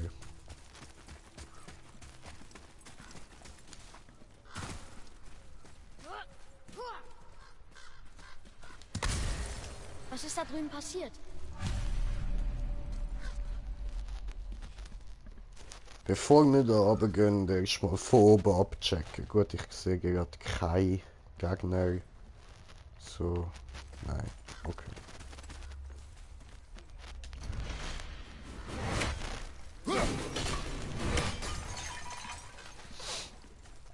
Immer die Töpfe kaputt machen. Mhm.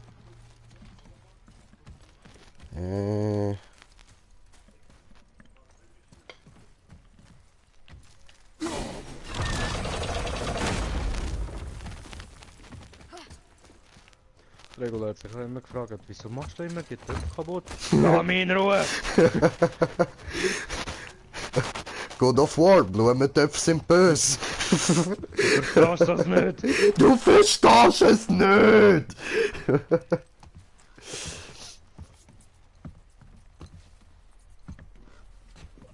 Das sieht ja geil aus. Von dem Geist? Ups. Wirklich? Das Siegel. Es passt zu dem Dolch, den sein Vater im Rücken hatte. Er hat gekämpft, es aber nicht geschafft.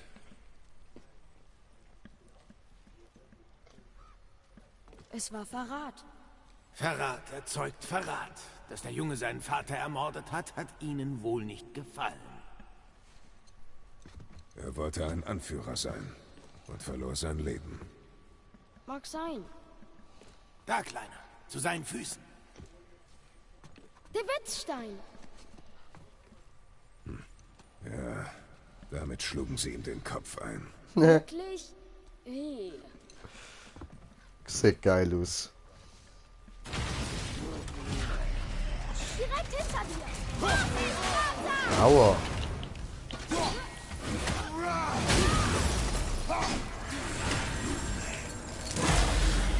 Oh.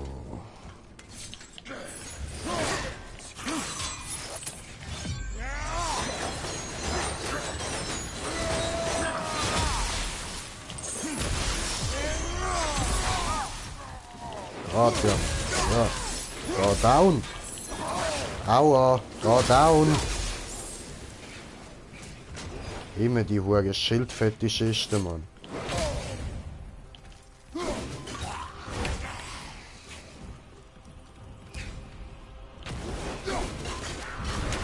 So, in die Fresse. Weshalb haben sie wohl den Wetzstein zurückgelassen? Wenn Sindri ihn haben will, muss er sehr nützlich sein.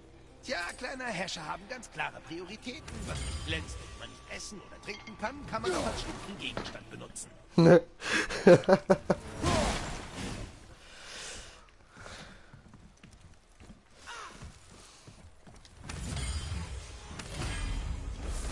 Das ist... okay. Cool.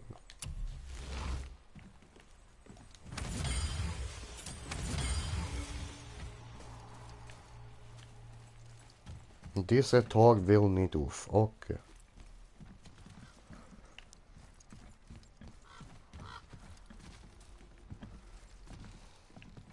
Schön, schön. Schulz, Schulz.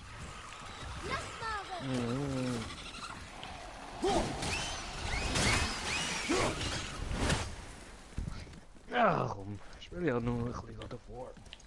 Ja, ja. Wieso nicht?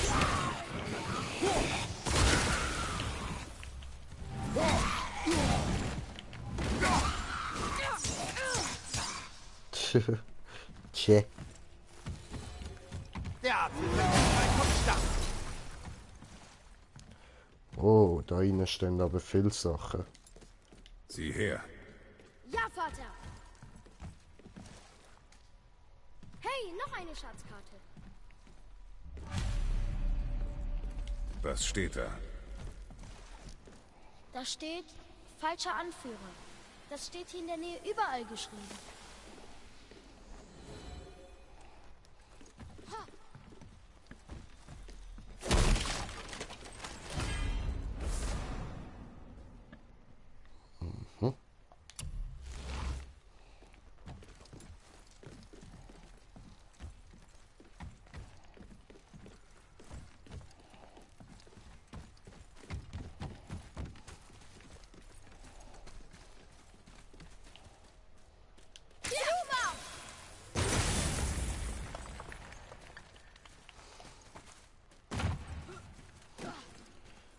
Schieß auf das. Bam.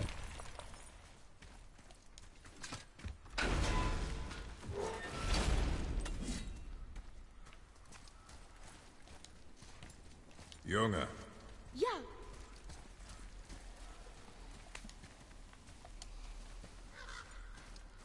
hier ist eine Schriftrolle. Sie gehörte dem Sohn. Wow, das nimmt ja gar kein Ende. Vater, vergib mir, von Reue erfüllt, bedauere meine Taten. hätte er nachgedacht, bevor er gehandelt hat, müsste er jetzt nichts bereuen, oder? Ja, vielleicht sollten wir das hier seinem Vater im Lagerraum bringen. Naja, muss jetzt nicht sein, dort unbedingt nochmal angehen. Warte, habe ich einen Kommentar bekommen und ich da erstmal YouTube auftue, zum Nachschauen. Das kannst du mich fragen, da kann ich ja noch. Aha, bist du am Schauen? Nein. Ja, dann ist schon gut. Ich schaue das selber schnell nach.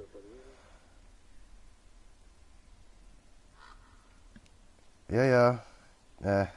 Danke für den Tipp, aber ich habe das Spiel schon durchgespielt. Ich weiss, dass mit dem roten Harz, dass ich das kann zerstören kann.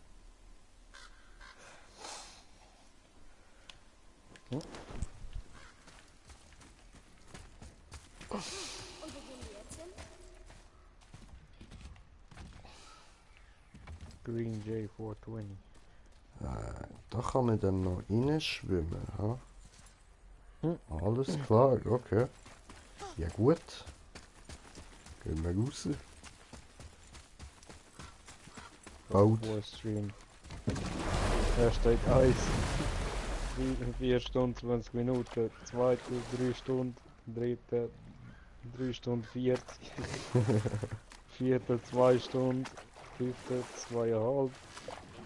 Und jetzt der Rest. Der Rest.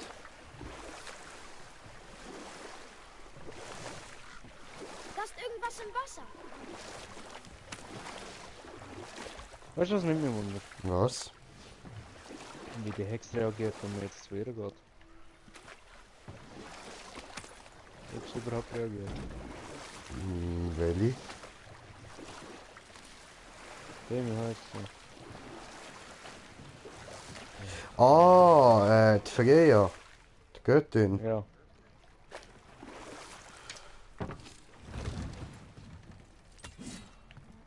Wie sie reagiert, wenn man jetzt zu ihr geht. Oh, gute Frage.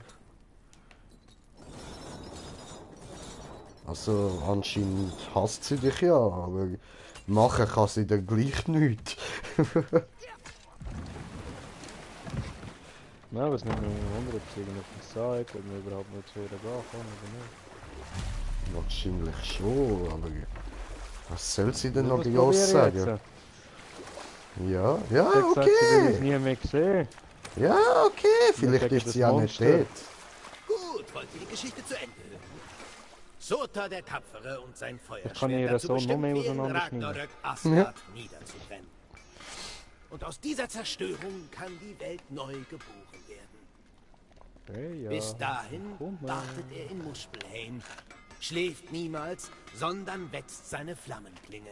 Und ich bin völlig falsch. Der tapfere, edelmütige Surta, der weiß, bin denn dass ich jetzt nichts gelandet, Mann? an sein Ende erwartet. All das, weil er sich dazu entschied, einem großen Kreislauf zu dienen, so viel größer als Ja, er selbst. ich bin jetzt irgendwo gelandet, wo ich Wenn nicht du will. wahrhaft deine Bestimmung akzeptierst und die erforderliche Geduld und Opferbereitschaft aufbringst, Reise jetzt zum wird zweiten Mal dein benutzen. Tag kommen. Glaubst du, wir erleben das, wenn der Tag kommt? Ich hab genug Kriege zwischen den Göttern gesehen. Aber du, kleiner Ihr habt nicht zufällig Wer den weiß. Wetzstein gefunden. Doch, wir haben zufälligerweise Wir den haben Wettstein deinen gefunden. Wetzstein gefunden. Oh, wunderbar. Diese Flecken sind ungewöhnlich. Die Häscher haben damit einem ihrer Leute das Gesicht zertrümmert. Oh, Jetzt bin ich recht. wunderbar. Hier, für eure Mühen. Hexenhöhle. Hexenhöhle. Ich muss Hä? unbedingt den Der Wetzstein Rätsel. ausprobieren. Er sieht unscheinbar aus, aber er ist zum Bersten gefüllt mit Magie. Ich brauchte einen neuen. Den letzten habe ich meinem Bruder geliehen. Er hat darauf gespuckt. Zum Einschmieren, hat er gesagt. Ich wollte ihn nicht zurück.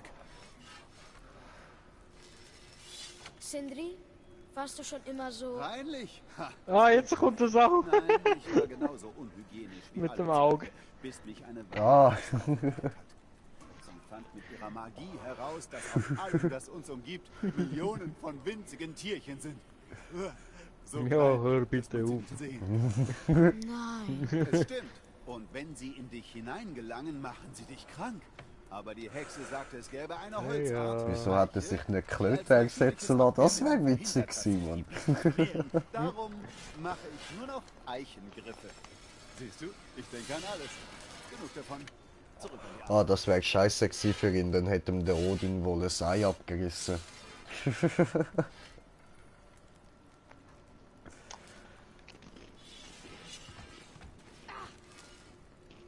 So, gut, aber ich würde sagen, jetzt haben wir da die Mission auch hinter uns. Und ich beende für jetzt einmal. Vielleicht werde ich irgendwann mal nochmal einen Stream von God of War raushauen, aber ich weiß es noch nicht. Und sonst danke vielmals fürs Zuschauen. Ja, das wär's gewesen. Ciao zusammen. Der zusammen. So, gut, dann Übertragungseinstellungen, Übertragung.